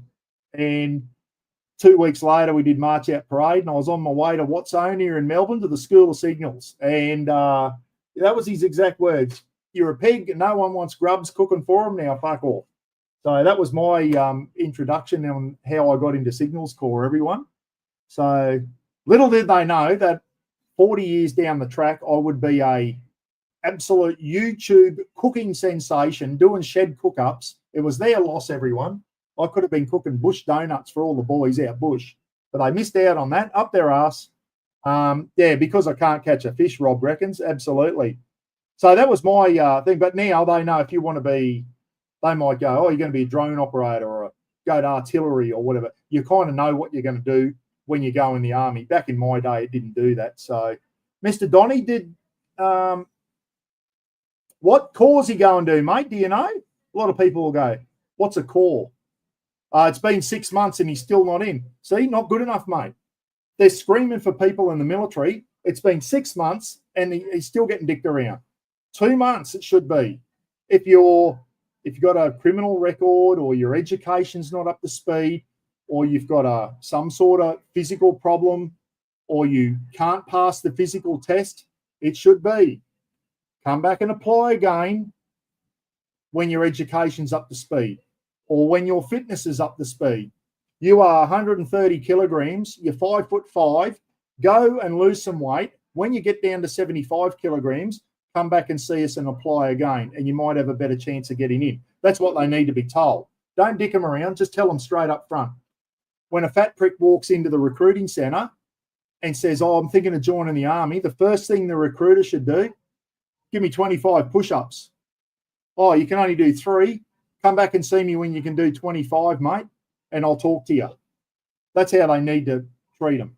There's a lot of people, look at these young kids. Oh, I'm going to join the SAS. Well, how about you just try and get in the army first, go and do a few years in a battalion, and then if you're good enough, and then if you're the cream of the crop in an infantry battalion, then you can think about doing your special forces application and see if you're good enough to get into either the commandos or the Special Air Service Regiment. Not many people are. Not many people get through that training. All these young kids now, I see on Kaz's channel, I want to go to SAS. But how about you grow some pubes on your balls first, and then you can worry about getting in the army, going to infantry, and then getting into special forces. Go and grow some hair on your balls before you worry about joining the SAS.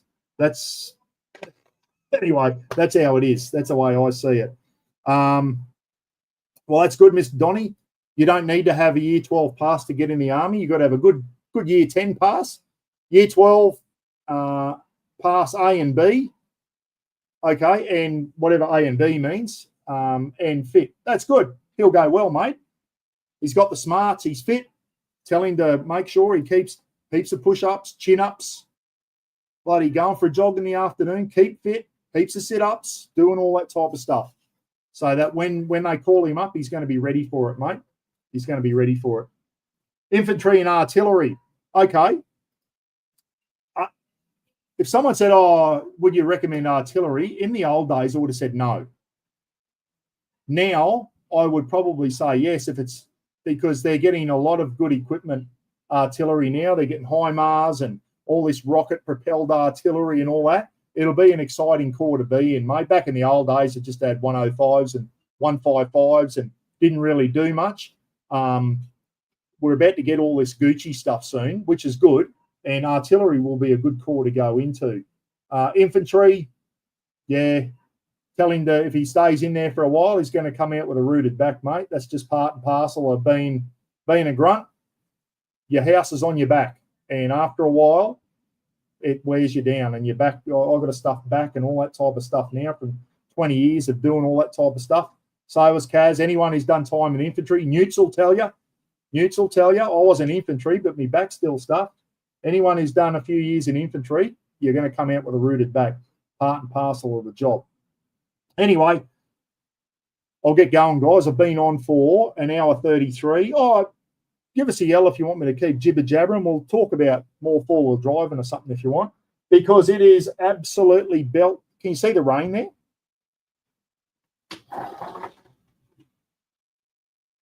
Still belting down, guys. Unbelievable. She raining. I hope Roz takes it easy on the way home this afternoon. Driving down from Cairns. She mightn't even get home if the road floods. She might have to stay up at Josh's place in Cairns. Keep talking. Not often people tell me to keep talking, Steve. They usually go, shut up. Lukey Reed, he's usually on there. Lorna saying it's 35 down there today in Victoria. Wow. It's about, still low 30s here, and it's pissing down rain. Still muggy here. I can feel, I've got a towel under me. I can feel my back sweating. I'm in air conditioning. I'm still sweating. So that's just, I'll be glad when summer's over. I hate summer up here. It sucks. It absolutely sucks, everyone. I like warm weather. I like warm weather with no humidity.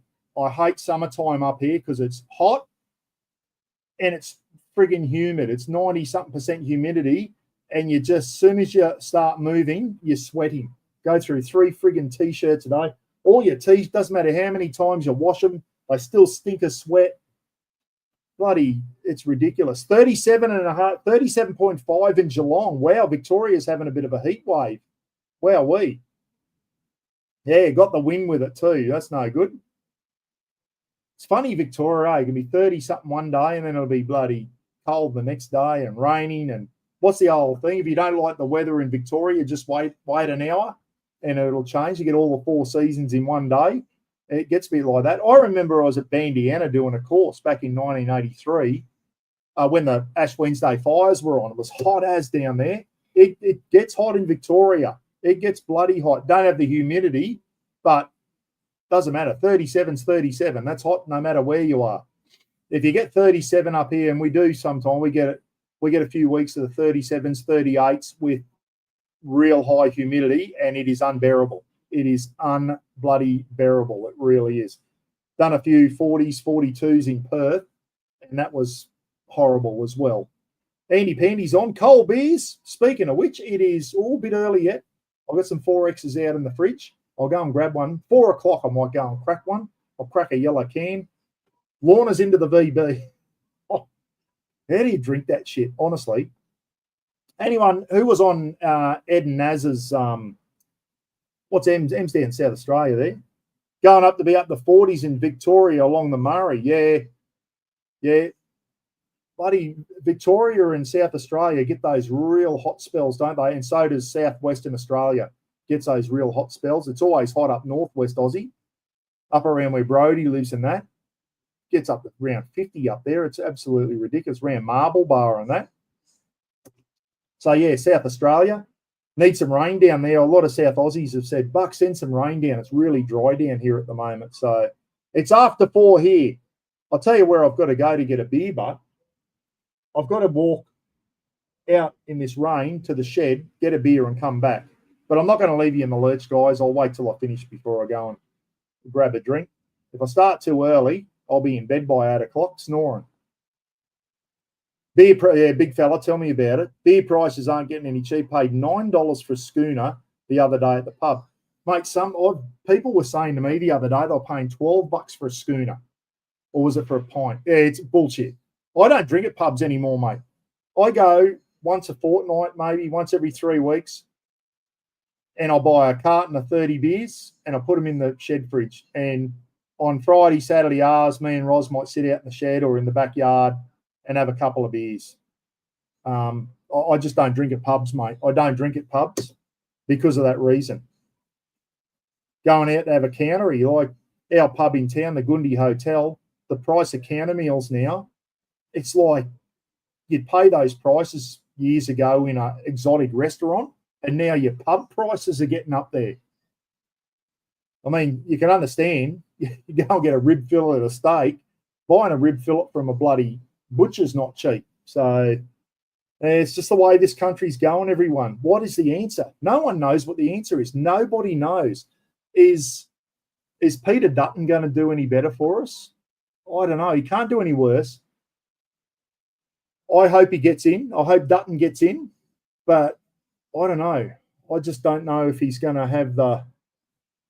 He might be all right. He might surprise us. I don't think Albo can stay, can he? I don't mind what Albo's doing with these ships. He's kind of sitting on the fence. He's being very diplomatic, Albo, and I think that's the way to be at the moment. But he's made some piss-ball calls, Albo. He really has. He can't stay on. He's weakening the country. We need to stiffen it up. We don't need someone like the big orange bloke to just go full rogue right wing and just be ridiculous. We just need someone to come in and bring us back to the middle. And I think it's fair on everyone then. Just someone who can sit the country in the middle, not be left, not be right, sit in the middle and just make decisions that benefit the majority of the country. Don't bloody make decisions for minority groups that disadvantage the majority, okay? Make decisions that benefit the majority of Australians. That's what you've got to do. It's not hard to do, is it? It can't be that hard to do, honestly. Fish and chips, Andy Pandy, used to be, crew, can I get my mouse? Fish and chips used to be poor man's feed. Now you've got to take a loan out to get a piece of fish. It's ridiculous. So yeah, I don't really eat fish, but Ros loves a piece of battered Spanish mackerel and some chips. We go to the fish board here in Innisfail, has Chippy Tuesdays, they call it. You get a piece of battered Spanish mackerel, or crumbed if you want. Battered, Ros gets battered, piece of battered Spanish mackerel and some chippies for $11, which is not too bad. Normally it's 14 for a good sized piece of Spanish mackerel battered and some chips that feeds a couple of people. So it's still not too bad, but yeah, it used to be. We used to get 50 cents worth of chips after footy training back in 1979, 1980, and you feed half the footy team with 50 cents worth of chips, and you still have leftovers. And you go, oh, can I get 2 potato scallops, please, which are battered bits of potato cakes if you're Victorian. The Vics are probably going, they're not bloody scallops, they're potato cakes, whatever you call them. We call them potato scallops up here. You go, give us 3 potato scallops, and you open them, there'll be about 18 in there. Because potatoes were as cheap as chips, I was going to say, pardon the pun. But they used to just throw a heap of potato scallops in for you, a bit of batter and a slice of potato, fry it up. Now, what's a potato? And you can't even get a proper potato scallop anymore. When they come out, they're like pre-made. It's like a proper potato scallop in Queensland, or potato cake if you're in Victoria, is a good medium slice of potato battered. And that's it. So when you bite into it, it's real potato. The potato scallops you get from a lot of places now are they're a processed potato. It's like it's mashed and it's been pressed together and then lightly battered, and they're nowhere near as nice. The best potato scallops you can do is make them yourself. Slice a potato into a bit of flour, into the batter, and then bloody shallow or deep fry it and have it that way. I might do one. I might do battered salves and potato scallops in the shed, and we'll have a big argument over. See, for me, Mum used to make potato cakes as kids, and what a potato cake was, everyone, was Mum used to grate the potatoes. Crew, stop playing with all the cords behind there. Mum would grate the potatoes, squeeze the juice out. It was a bit like a hash brown, similar to what we call a hash brown. We call that like a potato cake. That's why we call potato. So it was potato scallops or a sea scallop. If you got a sea scallop, that was a proper scallop out of the ocean. So people go, oh, scallops are scallops. They're potato cakes. Well, we used to say either potato scallop or a sea scallop. That's how we differentiated there. So, but well, we'll have the big argument about whether it's potato scallops or potato cakes. Crew is up on my pin board trying to eat. I wish you could see this. She's trying to eat. She's got it. A phone charging cable. I had that on my pin board, and she's just gone up and ripped that down with her teeth, and it fell on the table. Geez, you're a naughty girl sometimes. You really are. Beer batter. Oh, yes. I might do that one day. A battered Sav, or they're actually a battered Frankfurt, like you get the old, what do you call the dick on a stick at the show? You go to the show and you get, we used to call them a Dagwood dog. Is that what they're called down south? Basically a Frankfurt on a stick that's battered, and you get it and you dip it in the tomato sauce. That we used to call that a Dagwood dog. You go to the show or go to the circus, you'd always get a Dagwood dog. Is that what you call them down south? Or a dick on a stick with a bleeding dick? Oh, big fella. I never heard it called that one. But, oh, yeah, that's another one I've heard them called. Pluto pup. Yes, I've heard them called Pluto pups. I've seen places call them Pluto pups or Dagwood dogs. So a hot dog was, a Frankfurt in a roll. That's a hot dog. A Pluto pup or a Dagwood dog. Or, yes, if they didn't have the stick in them, Jared, we used to call them battered Sav. Now, technically, a saveloy is the thicker is a saveloy, but it's more like a battered Frankfurt. But yes, in Queensland, you go into a servo and you've got like a battered Frankfurt in there. We call them battered savs, but they don't have the stick in them. If they've got a stick in there and they've got a lot of batter around them, they're either called a Dagwood dog or I've seen Pluto pup as well. Depends where you're coming from. Yeah, battered sav is without the stick. Yes. Roz wasn't keen on the flathead, beer battered flathead. A lot of people say flathead is nice. I'm not a fish eater, guys, but I got Roz shark down in Victoria. I feel like fish. Could not get Spanish mackerel anywhere down in Victoria. Could not, and even New South Wales. Couldn't get Spanish mackerel. You ask for fish and chip, piece of fish up here in North Queensland, you'll get Spanish mackerel 10 out of 10 times. That's what you get. You get Spanish mackerel up here. Piece of fish, please. Spanish mackerel every time in North Queensland. Down south, they might have some fancy shops that'll have snapper and flathead and all that type of stuff. You can go into the fish board here and actually ask for some flathead, but you've actually got to say a piece of battered flathead. If you just ask for a piece of battered fish, you'll get Spanish mackerel 10 out of 10 times in North Queensland. Roz couldn't get it down there. I went into a shop in, I forget where it was now, somewhere down in Victoria, near a lake somewhere. And they had gummy shark or flake. We used to call shark flake. Gummy shark, I think they call it down there. I said, piece of battered gummy shark and some chips, please. Anyway, Roz ate it. And she said, that was bloody nice. And I said, you know what that was? And then she, what? I said, that was shark, Roz. She said, well, it was bloody nice. And she enjoyed a piece of battered shark, which is gummy shark or flake, we used to call it. Chico rolls. You can still get Chico rolls. Olivers, g'day, Olivers. Speaking of Oliver family and Saveloys, I'm doing a 12-volt camp oven cook-up soon, guys. It'll probably be early next week, and it's going to be, I don't know what you call these things either. Pig in blanket, Smoky Joe's. It's going to be a Saveloy wrapped in phyllo pastry or puff pastry. I forget one of the pastries with cheese and the Oliver's family's tomato and chili relish that they sent me at Christmas time. So that's coming up soon, Oliver's. Hope you're all well down there. Tommy and Christina and the girls. Hope you're good. Someone mentioned Chico rolls. That's where I was going with that. Oh, big fella is in, I missed it. I work where the Chico roll is made. Big fella. How good are Chico rolls?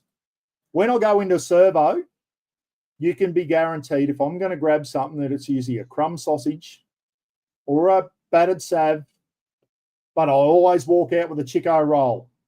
Always. Chico rolls are my favourite deep fried food, without a doubt. They're Aussie, aren't they? Remember the chick on the motorbike with the Chico roll ad with the hot chick on the motorbike back in the day? Chico rolls, my God. I think they're vegetarian too. There's no meat in them. They're all cabbage and this looks like some rice or barley or something like that in there. But what is the pastry made out of on a Chico roll? What is the outside? Don't worry about the filling. What's the outside? It's a pastry of some sort. It's bloody beautiful. And when you go in up here in Queensland, you know you're in a good fish and chip shop. If you say, oh, the Chico roll, they get the Chico roll. It's already thawed out. It's not frozen. It'll be thawed out, and they dunk the ends in the batter. So they dunk one end in, tip it up, dunk the other end in, and then into the oil. And the batter stops the ends of the Chico roll blowing out, so you don't lose the filling of your Chico roll. Does anyone's fish and chip shop do that? They dunk the end of the Chico roll in the batter and then deep fry it. So your Chico roll comes out with a battered end on it. Absolutely bloody beautiful. You know you're in a good fish and chip shop when they do that. You know that they know their shit. Mr. Bullet said, I got a Chico roll from a WA servo. I swear. I swear it was cooked in WD-40. I must admit, I've never had a bad Chico roll. You know what? I might do a cook-up one day, guys. I'm going to do battered salves, potato scallops, homemade potato scallops, And I'm going to buy, you can still buy Chico rolls in Coles and Woolies in your frozen section. They come in boxes of 4. I'm going to batter her tail up and cook that if she keeps this shit up. You're a bloody mischievous little thing. She said, "G'day, everyone." Oh, hello. So, yeah, you can still buy Chico rolls in boxes of 4 in your frozen section at Coles and Woolies or IGA. And I think the trick before you cook them, you can probably put them in the oven and cook them. If you want to deep fry them, you probably thaw them out first and then deep fry them. But you can just get them out of the packet, put them in an oven and cook them up in the oven. So, yeah, the old Chico rolls, they're an Aussie staple for sure. And every servo you go into, you can guarantee when you look in the Bain Marie, there'll be Chico rolls in there. And if they don't have Chico rolls, they're un-Australian. Tell them. So if you haven't got Chico rolls in Bain Marie, you're un-Australian. So there you go. Yeah, no, you can't beat that. And I think Chico rolls, I don't think they have meat in them. I think they're vegetarian, aren't they? They're bloody beautiful. I could live off them. They're probably not really good for you, but I could live off them. Yeah, the old Chico roll posters were pretty good back in the day, Burko. As a young primary school boy, used to see them Chico roll things and go, my God, I can't wait to grow up. To get amongst that. The old Chico roll chick on the motorbike. Poppy and Darwin, there's another new name. Hey, Poppy, what part of the chicken do they make chicken salt from? Yes. Oh, I was in a fish and chip shop one night here in Innisfail, and there were some backpackers. It was the Bedrock Cafe. I was getting a burger or something. Some backpackers came in to get a piece of fish and some chips. And the lady goes, "Do you want plain salt or chicken salt?" Well, I was standing next in line, and then it took the lady 10 minutes to try and explain to these backpackers what chicken salt was. And I was just getting the shits going. Who gives a fuck what chicken salt is? Just put salt on there and serve me. But she was trying to tell these backpackers what chicken salt was, because I think the backpackers thought that they must have ground chickens up and made salt out of them. So I don't know. Yeah, I always get plain salt. If they go chicken or plain, I always go plain. Me and Roz, I don't mind chicken salt, but I prefer plain salt. I just always ask for plain salt. Timmy Ryan. Hey, Timmy. Can remember eating Chico rolls 60 years ago. Wow. Hey, Tim got the Townsville Chiefs thing too. Yeah, they've been around a long time. And with the dunked ends. Absolutely. You know, you've got a switched on fish and chip shop when they dunk the ends of the Chico roll in the batter and then deep fry it so that the ends of the Chico don't blow out. That's the best bit of the Chico roll, is the little end bits, the little crispy end bits. How good are they? And Rafa said, guess what, everyone? I like Chico rolls too, because Dad always sneaks me some when we're on a road trip, and he fills up and comes out with a crumb sausage and a Chico roll. I always manage to score a bit of the crumb sausage and some Chico roll, he said. He said, that's why I'm fat. What's Burko saying? Not too bad in a 12 or 11 whilst travelling, and a 4 and 20 pepper steak pie. Yeah, 4 and 20. Yeah, they're a good pie, aren't they? They're a good pie. And I saw the 4 and 20 factory down in was it outside Bairnsdale? I can't remember what town. If you're all the Vicks there, where's the 4 and 20 factory? I actually had it on one of my old clips on my old channel. They make Herbert Adams pies and 4 and 20 all in the same factory. Was it Bairnsdale? The town of Bairnsdale, where the 4 and 20 factory is down in Victoria? Let me know if you're from Victoria. Big fella reckons they're not vegetarian. Rob's bloody Mr. Google there. What's in a Chico roll? Google the ingredients of a Chico roll and see if there's any meat in there. I thought, though, I know there's cabbage in there. There's barley or rye. That looks like rice. There's barley. It's bloody nice. Whatever's in there, it is nice. I always thought, they were vegetarian. Maybe I'm wrong. Maybe there is some meat in there. Fish and chips need plain salt, Lorna. Yeah, I agree. I prefer my chips with plain salt. I can eat chicken salt, but I much prefer the normal plain salt. No, I don't think, was it sale? All right, bear with me. I'm going to Google something. Where is the 4 and 20? I thought it was in Bairnsdale. The 4 and 20 factory is 169 Princes Highway. There you go. I was right. Bairnsdale, Victoria. The facility is the world's largest pie manufacturing facility. The 4 and 20 pie was created in Bendigo in 1947 by Leslie Thompson McClure. Okay, but they are now the Princes Highway just outside Bairnsdale. There you go. I was right. It is Bairnsdale, the 4 and 20, and they do Herbert Adams, and there's a heap of other bloody stuff they make there too as well. So, yeah, Bairnsdale. That was a town. We camped outside there for about 5 days in a real country setting outside Bairnsdale, and every now and then we go in, and I remember going into the Bairnsdale bakery to get a pie. Young girl serves me. Paddy's, that's right. Yes, owned by Paddy's, which I think's foreign owned too, if I was right. Pretty sure Paddy's is foreign owned, which is a bit of a concern. Be good to see that go back in Aussie hands. Went in, got a couple of pies, and I saw vanilla slices there, guys. I said to the young girl, "Can I get a snot block too?" She goes, "Oh, what?" I said, "And a snot block." And I was like looking at the vanilla slices. "What's a snot block?" I said, "A vanilla slice." And the old lady down the end of the bakery, I saw her laughing and shaking her head. And I said, "Didn't you used to call them that at school?" And she went, "Yes, we did. I've heard that before." The young girl had no idea what a snot block was. We used to get them from the tuck shop.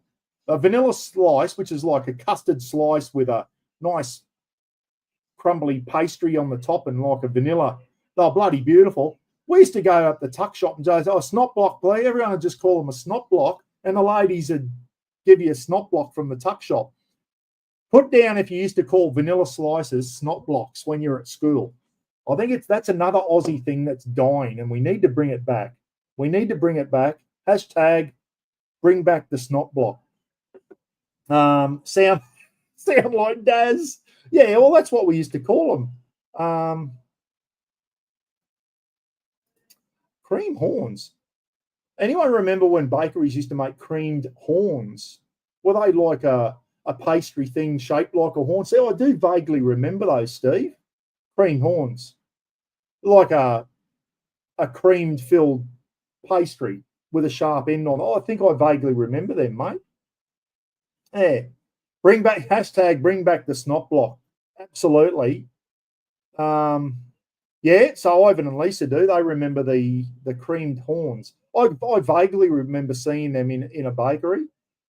Speaking of bakeries, the Babinda bakery just north of us here is closed down for 2 weeks. They're doing renovations and that. I'll tell you what, great bakery. If anyone is down in Tasmania and you come in on the Spirit of Tasmania in Devonport, go 20 minutes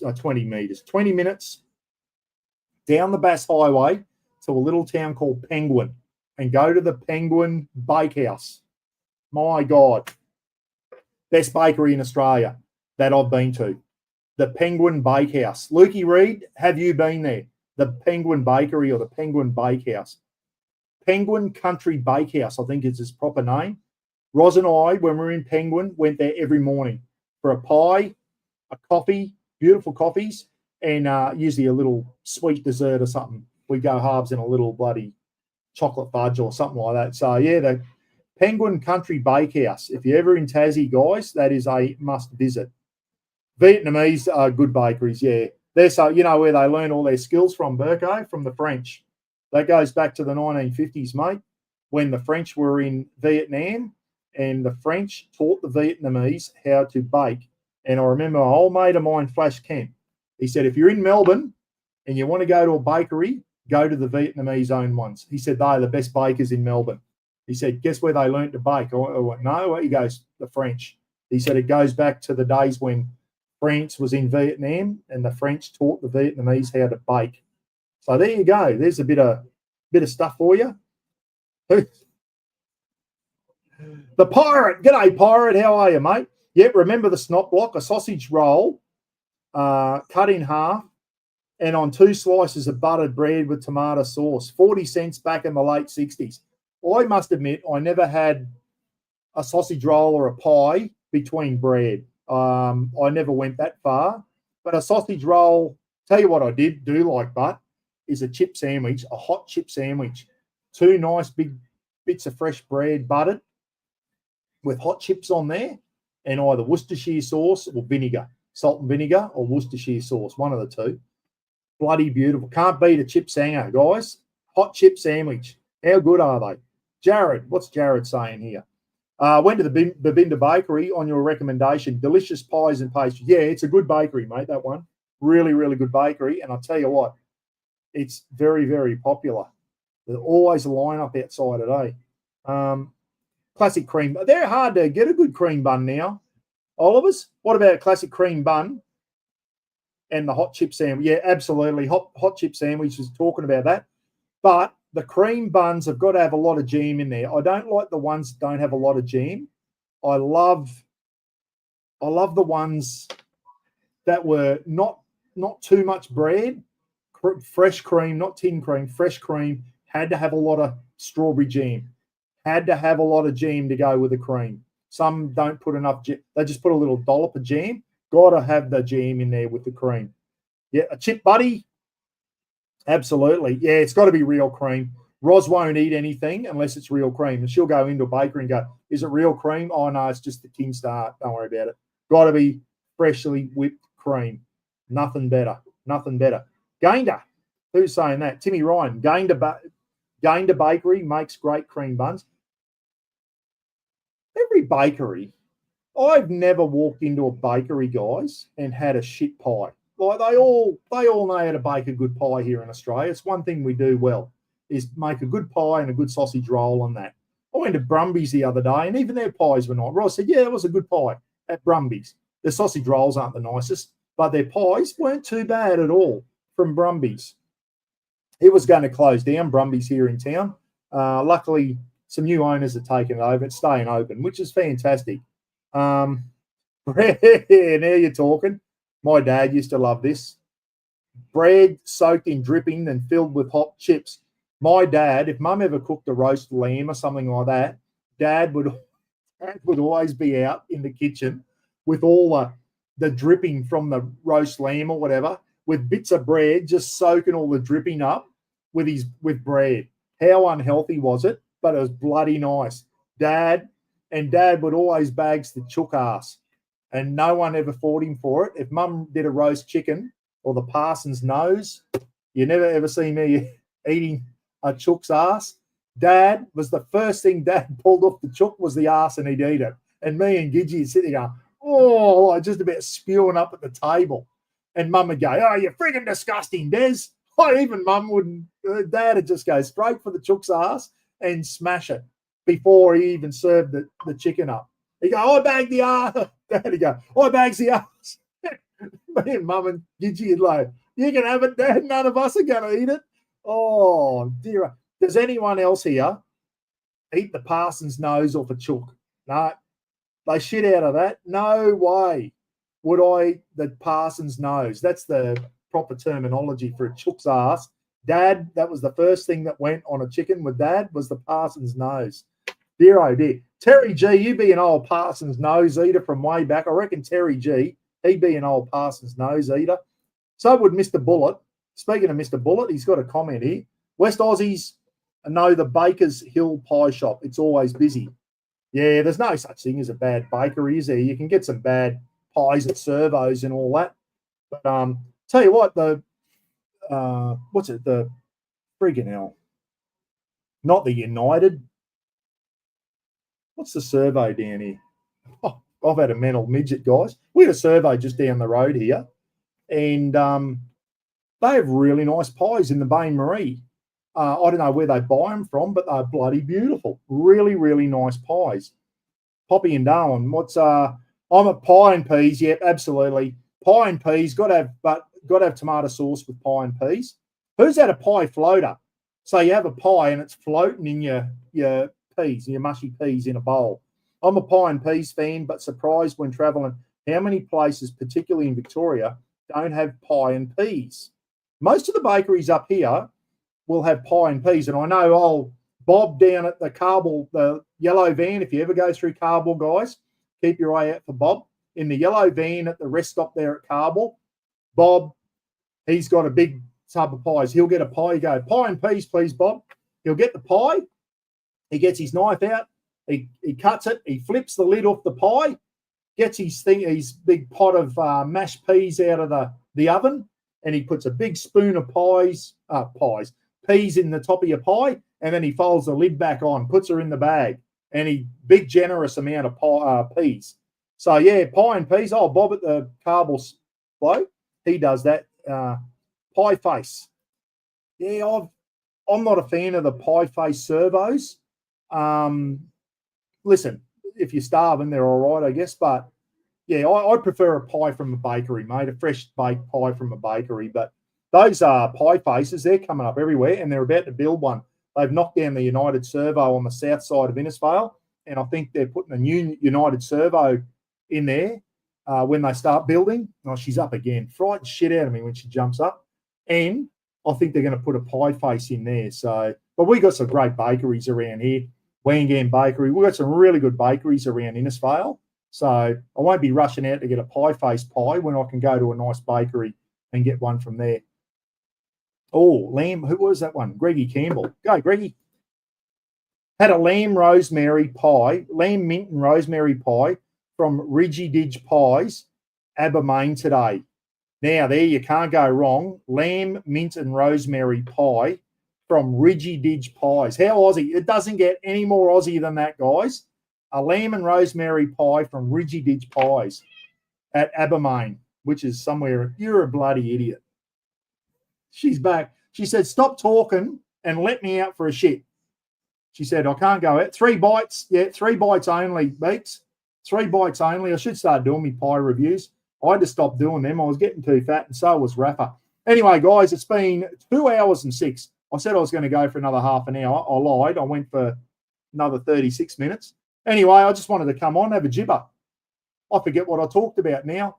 There's some shit going on in there in the world. Bloody Trumpy's gone rogue, I reckon. He's that's concerning what he's doing to Ukraine. But anyway, I know there's some people out there disagree with me. I don't know. I don't like what he's doing. What did we talk about at the start? 4-wheel drives and all that type of stuff. If anyone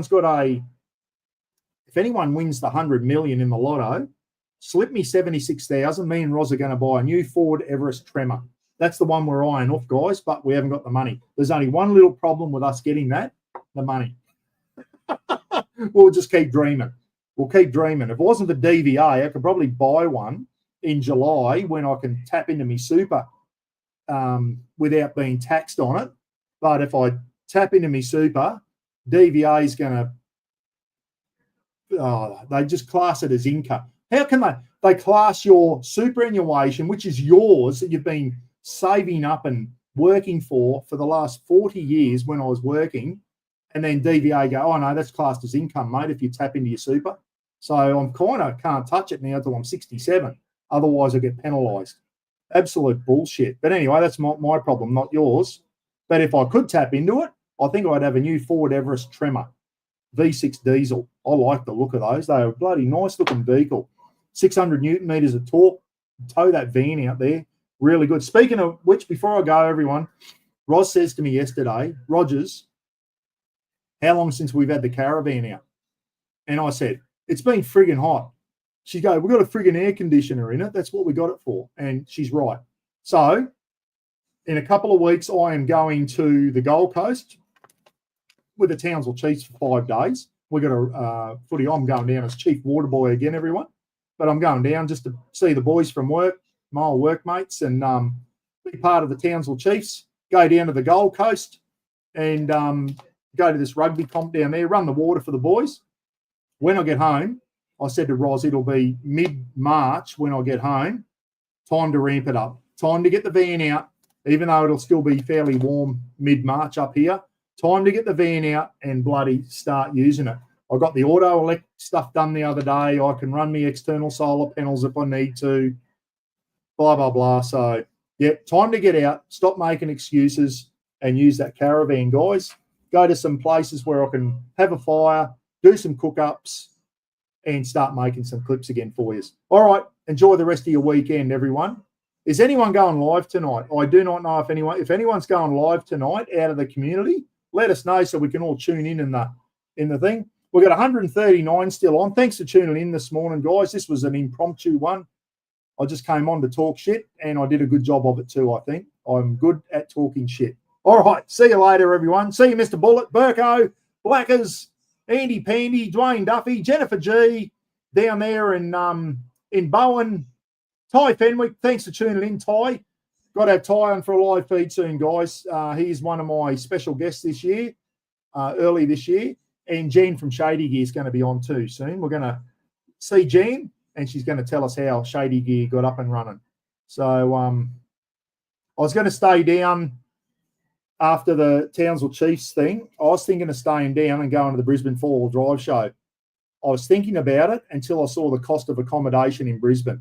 My God, you got to take a loan out for that shit too. Gone are the days where you get a room for $120 a night in the city.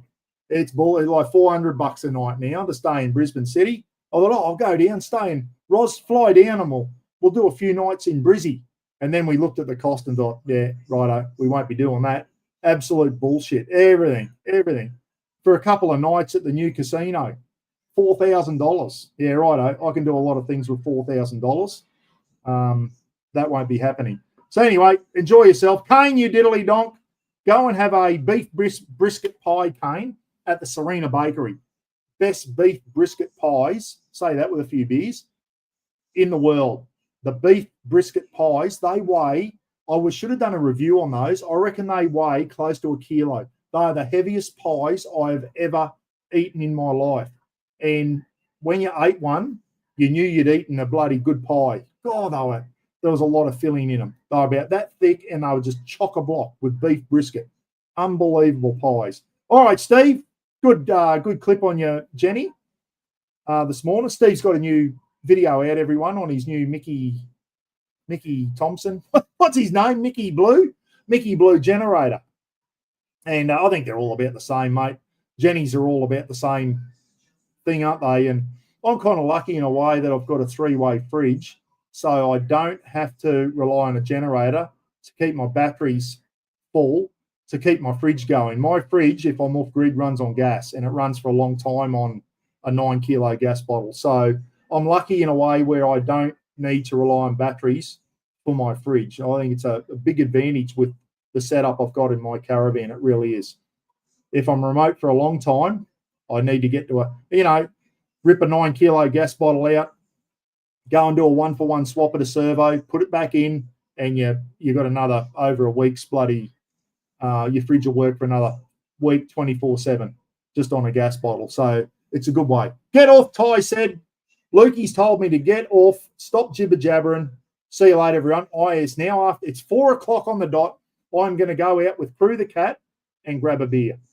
I'm going to grab a 4X out of the fridge, and I'm going to have one. Wait for Jamil to get home. Jamil doesn't get in until about 5:30. So Crew said, see you later, everyone. Thanks for buying those books. Thanks to all 7 legends for buying the books. She said, I'll pour it up Rob the Wanderers. My paw mark's on there. It's the only one in the world. And Dad's going to let me out now for a shit. See you later, everyone. Goodbye. No more long goodbyes. I'm going. Promise. See ya.